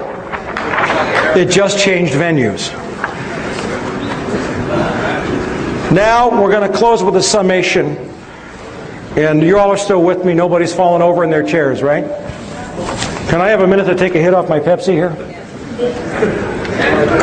All right, now I'm going to run you through a timeline, which is what a detective would do for a prosecutor. I'm going to run you through a series of events with some information that's absolutely going to curl your socks. Or something. And let's start with some of this we've covered. 1998 and 2000, former President George Bush travels to Saudi Arabia on behalf of the Carlyle Group, the 11th largest defense contractor. While there, he meets privately with the Saudi royal family and the bin Laden family. Source, Wall Street Journal, September 27th. Also from The Wilderness, that's my newsletter, The Best Enemies Money Can Buy. And I hope some of you folks are going to subscribe tonight. Chris, wherever you are, raise your hand. January 2001, the Bush administration orders the FBI and intelligence agencies to back off investigations involving the bin Laden family, including two of Osama bin Laden's relatives, Abdullah and Omar bin Laden. There goes the black sheep theory, who were living, guess where? In Falls Church, Virginia, right next to CIA headquarters. This followed previous orders dating back to 1996, that's under Bill Clinton, frustrating efforts to investigate the bin Laden family.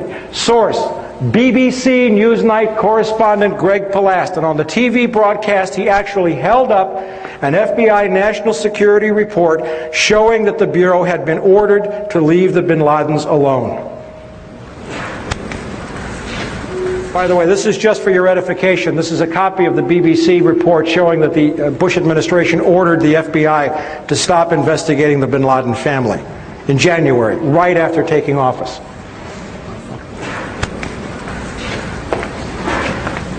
February 13th, UPI terrorism correspondent Richard Sale, while covering a trial of bin Laden's al-Qaeda followers, reports that the National Security Agency has broken bin Laden's encrypted communications. They introduced the evidence into court. The NSA had broken his secure communications. Even if this indicates that bin Laden changed systems in February, it does not mesh with the fact that the government insists that the planning for the September 11th attacks took years. May 2001, Secretary of State Colin Powell gives $43 million in aid to the Taliban. Why? Good question. Purportedly to assist hungry farmers who are starving since the destruction of their opium crop. And in January on the orders of the Taliban. Source, the Los Angeles Times, May 22. In the year 2000, the UN says that there were 3,276 tons of opium produced in Afghanistan. In 2001, they estimate that the total crop was 185 tons. That's a reduction of 94%. Now, in the Northern Alliance areas, there was an increase. There were two provinces that one place it grew by, I think, 185%, almost doubled, and another it increased tenfold. But even so, the Northern Alliance provinces, with their huge increase, they were 90% of this year's crop, but 90% of 185 tons is not enough to offset. There was a net loss of 3,100 tons of opium, and that would have been such a fantastic improvement in the world opium scene. But now that they are replanting fields all over Afghanistan with opium, that possible victory we could have seen over drugs is being wiped out as a result of the U.S. intervention. May 2001, Deputy Secretary of State, one of my favorite guys in the whole world, Richard Armitage, a former Navy SEAL who used to go on kill missions in Laos and Cambodia, who has been dealing drugs for most of his adult life, who was involved in Iran-Contra and death squads, and who has been around this world as a covert operative, goes to India at the same time while the DCI, the CIA Director George Tenet, travels to Pakistan. Armitage is the cover. It's a publicized tour. Tenet makes a quiet stop to Pakistan where he spends a long time with General Pervez Musharraf, our great ally in Pakistan. Pakistan's the largest supporter of terrorism in the world, by the way. Armitage has deep intelligence connections, but Tenet spends hours, and it would be reasonable to assume, wouldn't you agree, that the head of the Central Intelligence Agency, if he's meeting with the President of Pakistan, would also meet with the head of Pakistani intelligence? Wouldn't that make sense to you? Remember, the head of Pakistani intelligence has to be approved by the CIA by treaty. The guy's name is Lieutenant General Mahmood Ahmad. Source, the Indian Sapra News Agency, May 22nd. I have copies of all of these. My $1,000 is safe. June 2001, German intelligence, the BND, the Bundesnachrichtendienst, warns the CIA and Israel that Middle Eastern terrorists are planning to hijack commercial aircraft to use as weapons to attack important symbols of American and Israeli culture. Source, the Frankfurter Allgemeine Zeitung, that's a great newspaper in Germany, September 14th. July 2001. 3 American officials, Tom Simmons, former U.S. ambassador to Pakistan, Carl Inderfirth, former Assistant Secretary of State, Lee Coldren, former State Department expert on South Asia, meet with Pakistani and Russian intelligence officers in Berlin and tell them that the U.S. is planning military strikes against Afghanistan in October. A French book, La Vérité Interdite, discloses that Taliban representatives often sat in on the meetings. U.S. is going to the Taliban, now get this, and says, we're going to bomb you to smithereens in October. Could we call that provocation? Historically, there is a model. Franklin Roosevelt shut off the Japanese from oil supplies in the late 30s and early 40s to provoke them into attacking Pearl Harbor. Sources, The Guardian, September 22nd, the BBC, September 18th, and the Interpress News Service in Pakistan, November 16th. Summer 2001, according to a September 26th story in Britain's The Guardian, correspondent David Lee reported that U.S. Department of Defense official Jeffrey Starr visited Tajikistan in January. The Guardian's Felicity Lawrence established that U.S. Rangers were training special troops in Kyrgyzstan at that time. And there were unconfirmed reports that Tajik and Uzbek special troops were training in Alaska and Montana. Summer 2001, Pakistani ISI chief General Mahmoud, remember the guy I talked about, the guy that has to be approved by the CIA director by treaty? You're going to love this. Pakistani ISI chief General Mahmoud orders an aide to wire transfer $100,000 to Mohammed Atta, the lead hijacker.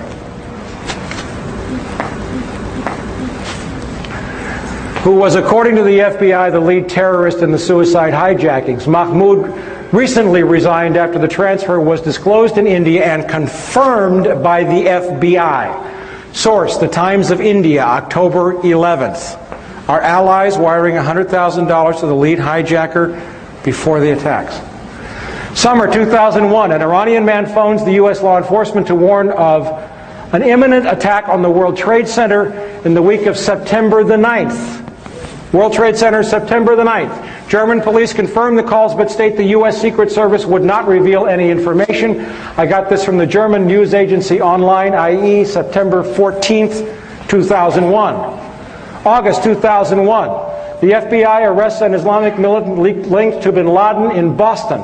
French intelligence sources confirm the man is a key member of bin Laden's network, and the FBI learns that he has been taking flying lessons in Boston. At the time of his arrest in Boston, where two of the planes were hijacked, the man is in possession of technical information on Boeing aircraft and flight manuals. Reuters, September 13th. Summer 2001, Russian intelligence notifies the CIA that 25 terrorist pilots have been specifically training for suicide missions. This is reported in the Russian press, and I have one of my sources, I have several sources who are former CIA officers, translated the article for me. July 4th through 14th, Osama bin Laden receives treatments for kidney disease at the American hospital in Dubai and meets with the CIA official who returns to CIA headquarters on July 15th. This is the guy who blew up the Cole and the embassies that Bill Clinton signed an order it's okay to execute. He gets treatment at an American hospital in Dubai and flies out on a private plane. Oliver North in the 80s, Oliver North is one of my least favorite people, but he sent Navy planes to track down terrorists on the Achille Lauro. The moment bin Laden entered international airspace, he would have been fair game. The source for this story is Le Figaro, French newspaper, October 31st. Now, I got to throw in a caveat here. Le Figaro is owned by the Carlyle Group. These guys can't control everybody, okay? And they can't control reporters. Le Figaro was emphatic that they had confirmed the details of the story. The CIA immediately came out with an adamant denial, but the CIA never lies. So did some people at the hospital. But you don't have to take this story as all or everything. But Le Figaro has not retracted the story. August 2001, Russian President Vladimir Putin orders Russian intelligence to warn the U.S. government in the strongest possible terms of imminent attacks on airports and government buildings. I watched it on MSNBC on September the 15th. August, September 2001, the Dow Jones Industrial Average drops nearly 900 points in the 3 weeks prior to the attack. A major stock market crash is imminent. September 3 through 10. MSNBC reports on September 16th that a caller to the Cayman Islands to a Cayman Islands radio talk show gave several warnings of an imminent attack on the U.S. by bin Laden in the week prior to 9/11. These are just some of the advance warning bits that we have. Now, September 1 through 10. Some 25,000 British troops, the largest British naval armada since the Falkland Island War. It's not Essential Harvest, it's called Swift Sword. An operation in the planning for 4 years, are set to deploy to Oman in the week before the September 11th attacks. It takes years to plan this kind of a deployment.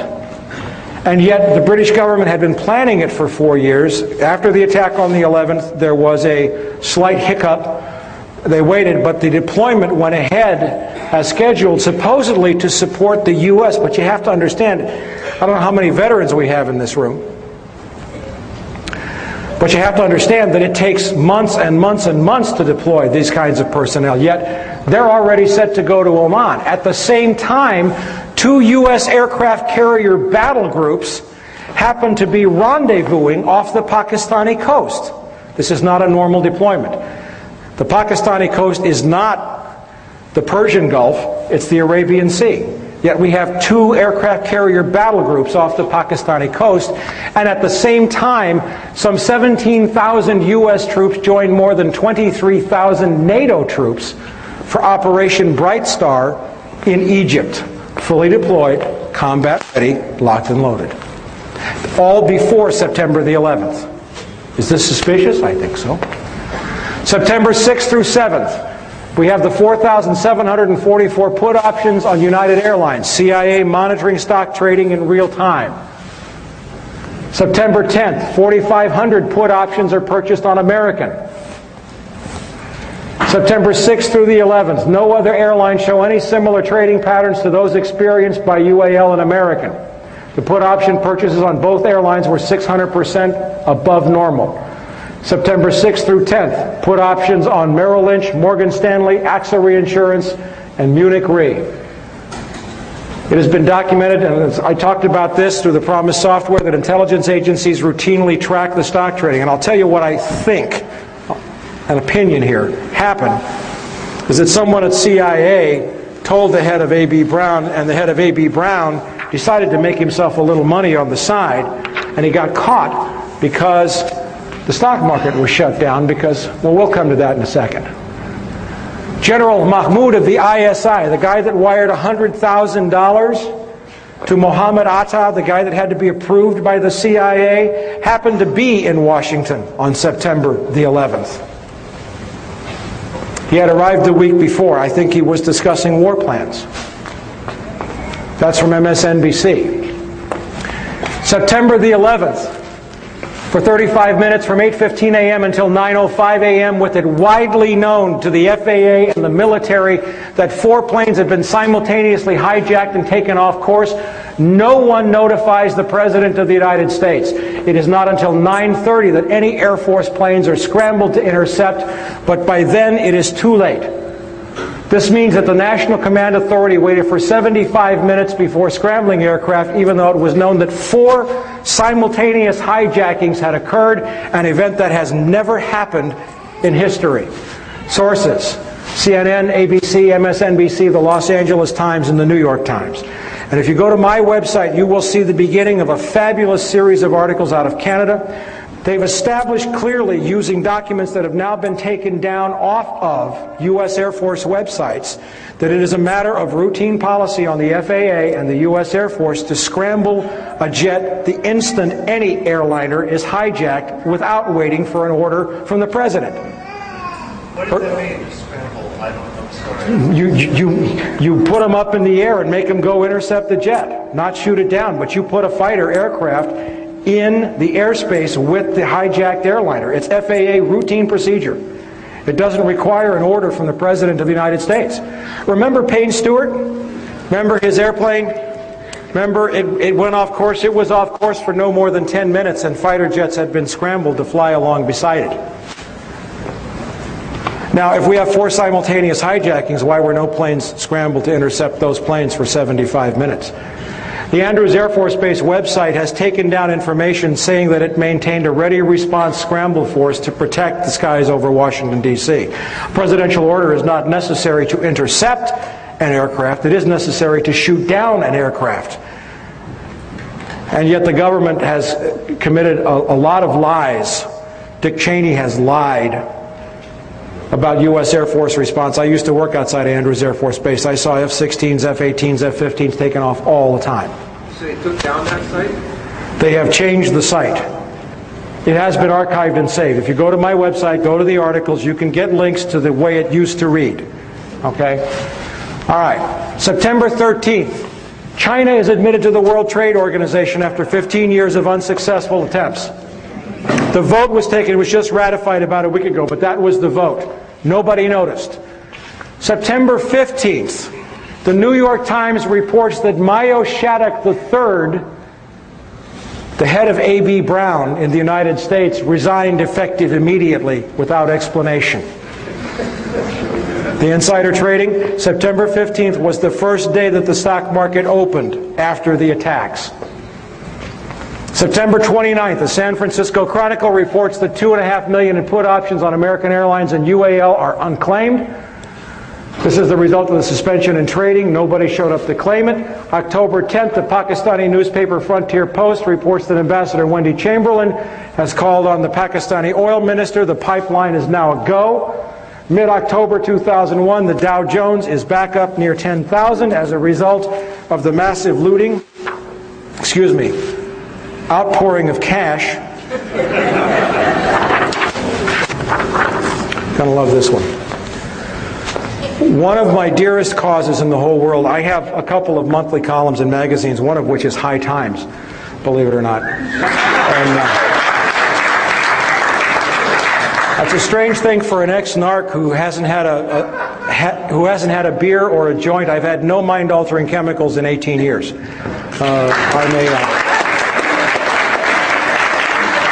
It'll be 19 in January. I'm a recovering alcoholic, and I work a lot with men in recovery. I've written more than 30 articles on the subject of drug addiction and recovery for the U.S. Journal of Drug and Alcohol Dependence, and I can tell you that drug addiction is a medical, social, and spiritual problem. It is not a criminal problem.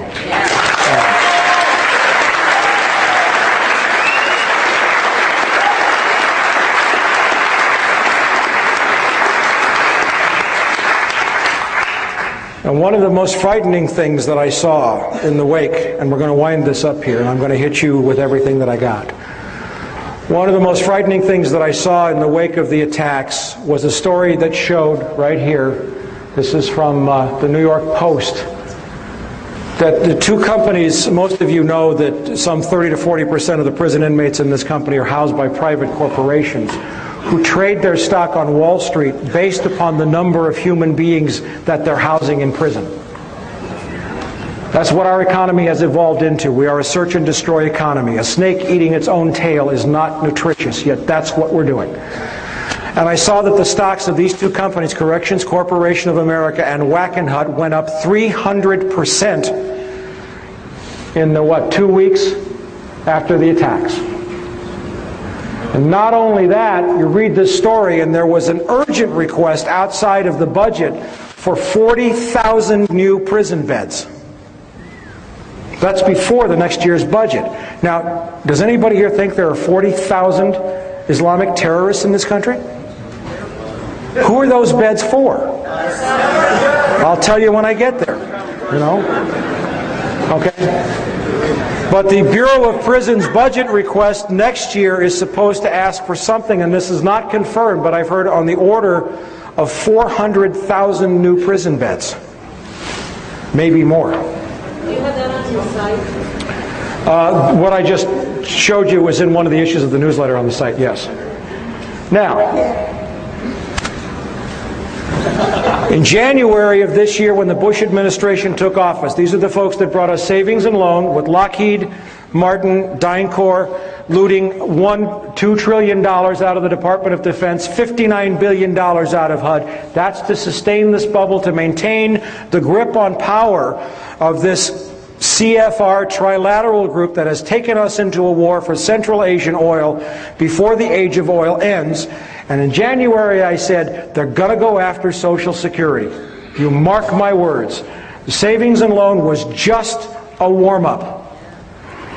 And here I find this story, or this letter, written to the Honorable Daniel Patrick Moynihan, who is the head of the President's Commission to strengthen, Newspeak, Orwell, strengthen Social Security.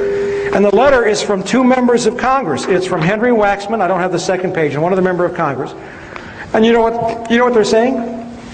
You've locked us out of your meetings. You're having closed-door, classified meetings on Social Security. We're the members of the Ways and Means Committee that are charged with Social Security oversight, and you have locked us out of the meetings. Does that scare you? It scares me. They've just been writing letters so far. Hey, listen, I'm going to come to this, but, you know, there's a few bright lights on the hill. They aren't fully bright yet, but there are some people speaking out.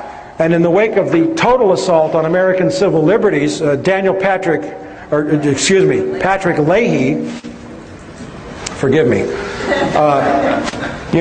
had the temerity to write 6 letters to Attorney General John Ashcroft demanding that he testify before the Senate Judiciary Committee on such matters as military tribunals and Ashcroft's unilateral decision to begin wiretapping attorney-client conversations in terrorist cases. And he said, I demand that you respond to me in writing. I think it was by the 13th. Well, he got a response in writing, but it was an anthrax letter.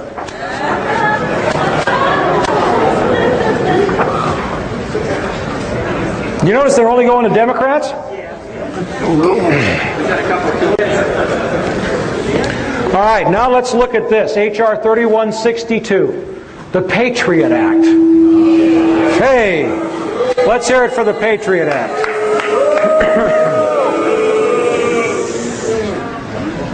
Now it's group therapy. That's good. Okay. In the most recent issue of From the Wilderness, we covered some of the highlights or the lowlights of this bill. And I want you to listen to me very closely.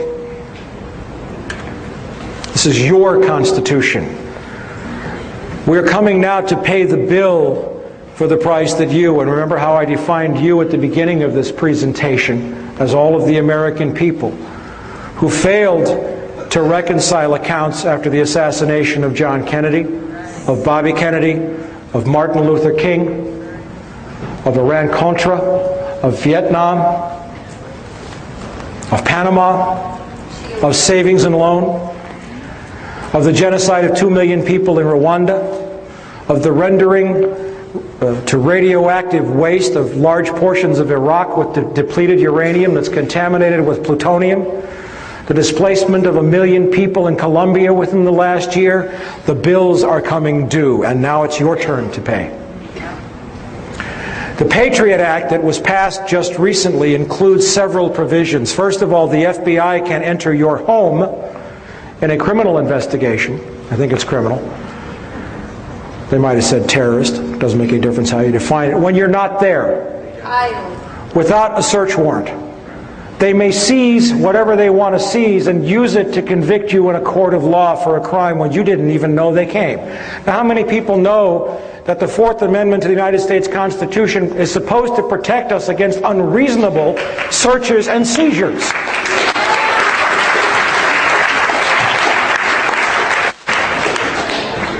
The Patriot Act also permits the CIA to share its intelligence files with local law enforcement. Now, what does that mean? Everybody knows the agency's been wiretapping people illegally for a long time. So is the FBI, COINTELPRO. I mean, but the deal is that that information, because it wasn't obtained under a warrant, could never be introduced into court as evidence.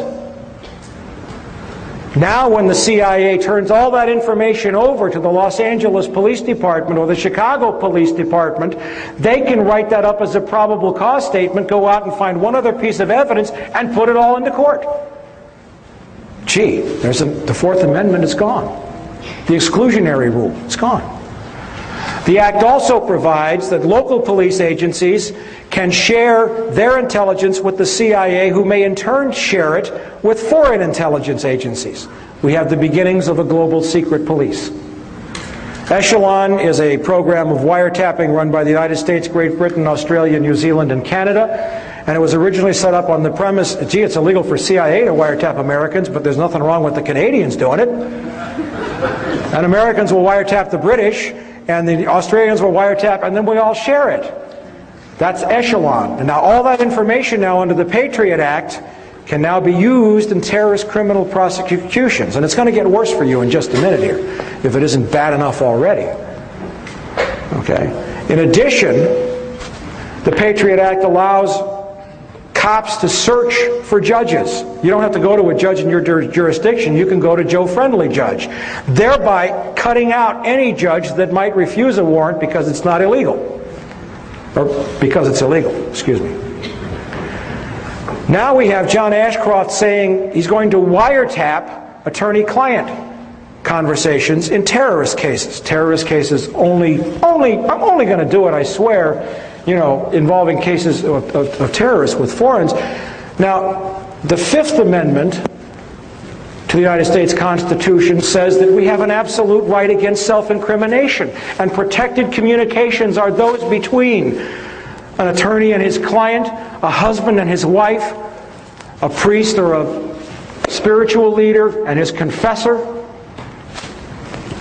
Gone. We have President George Walker Bush announcing by fiat, and it evoked a stirring series of editorials by conservative columnist William Safire, that he will now have military tribunals to try terrorists, could be held here in the United States. And in those military tribunals, they don't have to reveal evidence if it's in the interest of national security. They don't have to disclose the voting. They don't have to publicize the trial. And the person convicted can be executed even if 1/3 of the officers disagree. The Sixth Amendment to the United States Constitution provides the right to a fair and speedy trial, the right to confront one's accusers and to examine the evidence against him. Also, under the Patriot Act, it is legal for the FBI to come into any business on a terrorist investigation and seize all of the business records. And what's more, there's a clause in there that says that if it's your business, you can't tell anybody that the FBI was there, or they can lock you up. There goes the First Amendment, the freedom of speech, part of the First Amendment. Now, people who read this, who want to defend the Bush administration, will say, good grief, they wrote a sunset clause into this. It's supposed to go away after 4 years. Well, if you read the sunset clause, and it's in my last issue of From the Wilderness, there's a provision in there that says this clause applies except for in any case where the investigation was begun before the sunset clause takes effect. The sunset clause doesn't exist. All they have to say is, we started this investigation before it's a date in 2005. And there is no sunset clause. There is no Santa Claus, maybe. This is just the beginning. I didn't become a policeman to break laws. I became a policeman to protect people and to enforce laws. In the article in Insight Magazine, it was mentioned that you didn't get a chance to read the bill completely before you had to vote on it. Is that true? You know, that is interesting because a lot of people are fascinated with that possibility, and it is true. And they think, well, is this the first time that's happened? And I say, no, anything that's important, that's the usually way they do it. Unfortunately, what they do is they pull these shenanigans and say, you don't have much time. But we looked real hard for that bill. And even while I was going to the floor, the staff still could not get it off the internet. So that in itself should have been a reason for everybody to vote against it. So there was not a full disclosure there. We had an idea that they were taking a reasonably bad bill and substituting a very bad bill, which was the Senate version.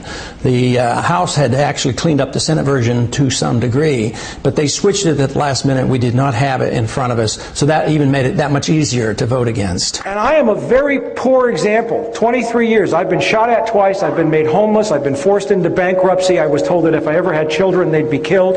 I was denied employment. I was arrested on phony charges. I've had all of that in 23 years, and yet my sacrifice pales by comparison to some brave men I know. And I'll mention two out of dozens that I know. One is Celerino Castillo, a DEA agent who lives in McAllen, Texas, in poverty, who watched the CIA loading planes full of cocaine at Ilopango Airfield in El Salvador, who confronted Vice President George Bush then, and who was told to leave it alone. It's a White House operation. The DEA forced him out and almost killed him like Serpico. And the other is a Marine colonel by the name of Jim Sabo, who caught those CIA C-130s flying cocaine onto his base at El Toro Marine Air Station and was murdered because of it.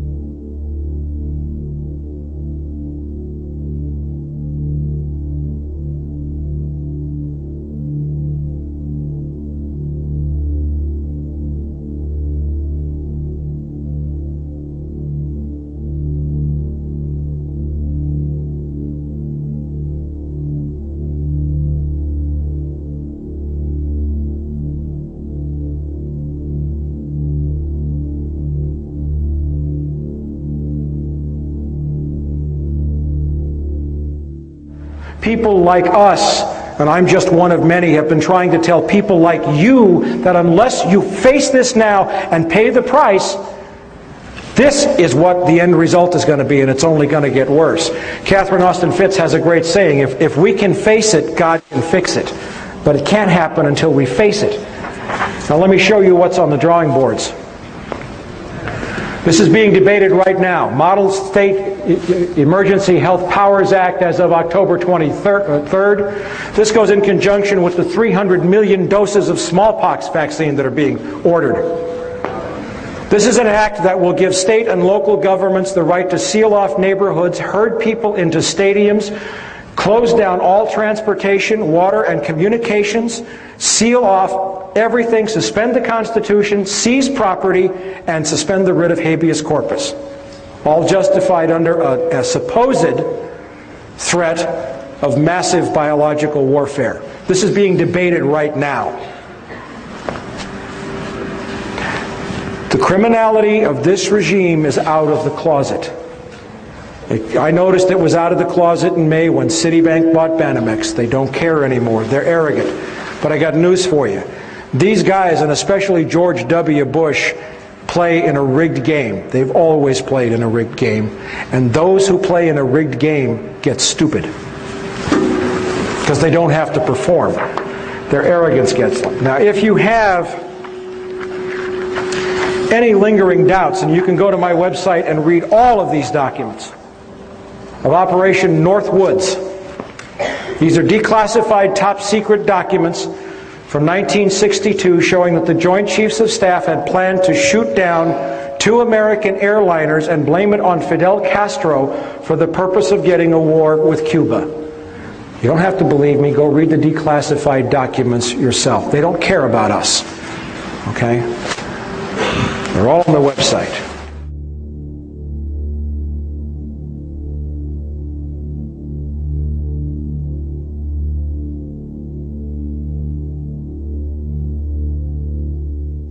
The victorious warlord set to open opium floodgates. The Northern Alliance is planting opium poppies hand over fist, and the CIA will control that drug trade and control the money to keep the bubble on Wall Street afloat. I want to leave you with a couple of thoughts.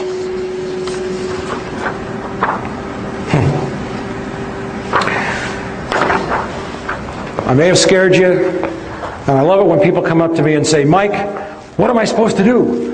And I know that in your head you're saying, you don't want me to tell you what you're supposed to do, because what you want me to tell you is something that'll let you go home, drink a beer, watch your television set, and manage your 401k plan. Okay? Yeah, you can write, and I got to tell you, From the Wilderness, my newsletter has doubled in size since September the 11th. And you know what I'm doing with the money? I'm hiring reporters and I'm writing more stories. One thing you can do...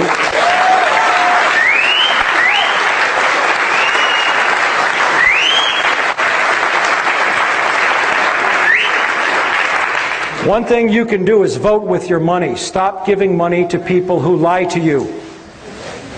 Okay? Now, I'll give you a little word of inspiration. I'll give you, this is a comment on the Patriot Act. It says, our forefathers would think it's time for a revolution. This is why they revolted in the first place. They revolted against much milder oppression. And who said it? A Republican Congressman, Ron Paul of Texas.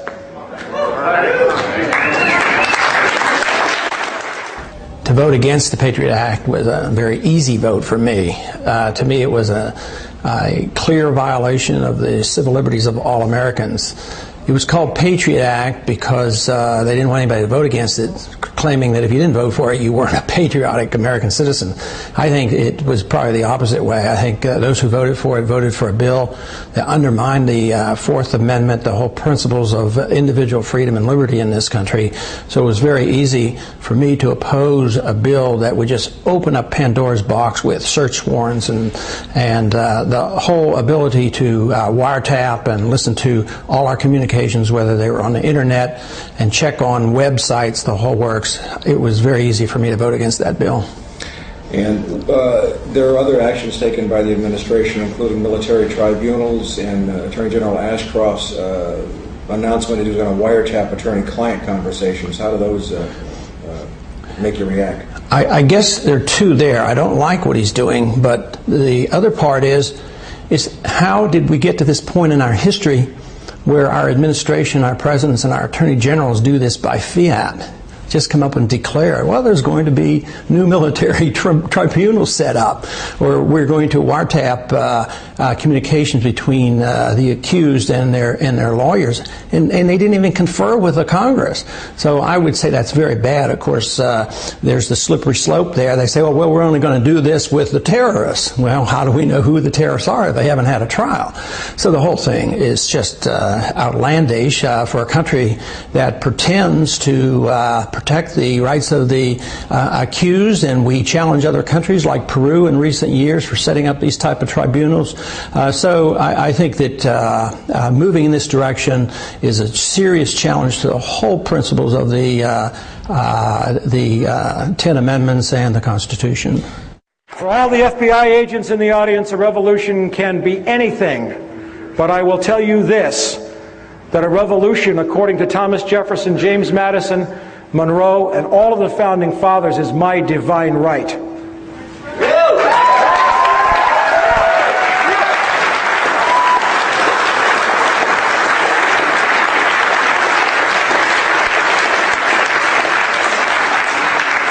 One of the most offensive statements I have heard since September the 11th was Pennsylvania Governor Tom Ridge, when he was sworn in.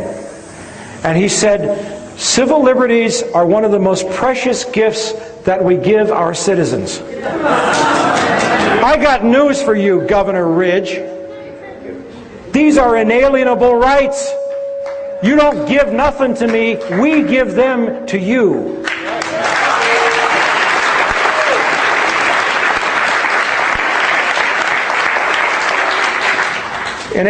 During the Civil War, Abraham Lincoln suspended the writ of habeas corpus, and it led to one of the most powerful and most important trials that ever reached the Supreme Court of the United States. The case was Ex parte Milligan. And this is what they had to say. They said, the Constitution of the United States is a law for rulers and people equally in war and in peace, and covers with the shield of its protection all classes of men at all times and under all circumstances.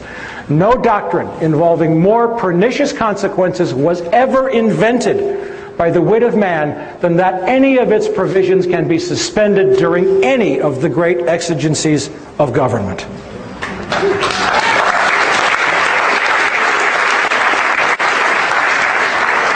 That was when we had a Supreme Court. Now, I want you to bear in mind, you may think that the system of government is still mildly working here. That, well, we had a law and you know what, so Congress is working, but you know, Congress is totally subdued. They're rolled over, they're not fighting, so you think it's the court. But bear in mind that the current Supreme Court is the one that illegally gave George W. Bush the election victory. And when I say illegally, I mean it was a butchery in the major media, because the Florida law said the clear intent of the voter. And what happened was the Supreme Court stopped the counting when there were thousands of ballots left uncounted that would have shown the clear intent of the voter, and said, we're going to make a one-case exception here, and we're going to say that we stopped the count, and we're going to just recount the votes that we have and ignore the votes where we could still determine the clear intent of the voter. That was an illegal decision. So where do you go after that? The first most important thing that the American people should remember is how George Bush came to the White House. 1, through fraud, and 2, through buying the election. The most money ever spent in the history of the United States for this office. That's a crime, and that's a shame. All right, we are living, get this, in an empire. Bill Sapphire said this about George W. Bush. He said, on what legal meat does this our Caesar feed? Bill Sapphire said that. Okay? And it is an empire. Now, I want to go all the way back, and I want to take you back before I shut up here and leave you with one of my favorite quotes of all time. The foundation of all mental illness is the avoidance of legitimate suffering. And the country is mentally ill. It'll wake up sooner or later. I don't know when. I'm not God. I don't know where this is going. I know that my job is to teach. My job is to give you information. And my job is to clarify for you what's at stake here. Let's look at the fact that, and this is the most important point, it appears to me that the American people might have a criminal syndicate running their government.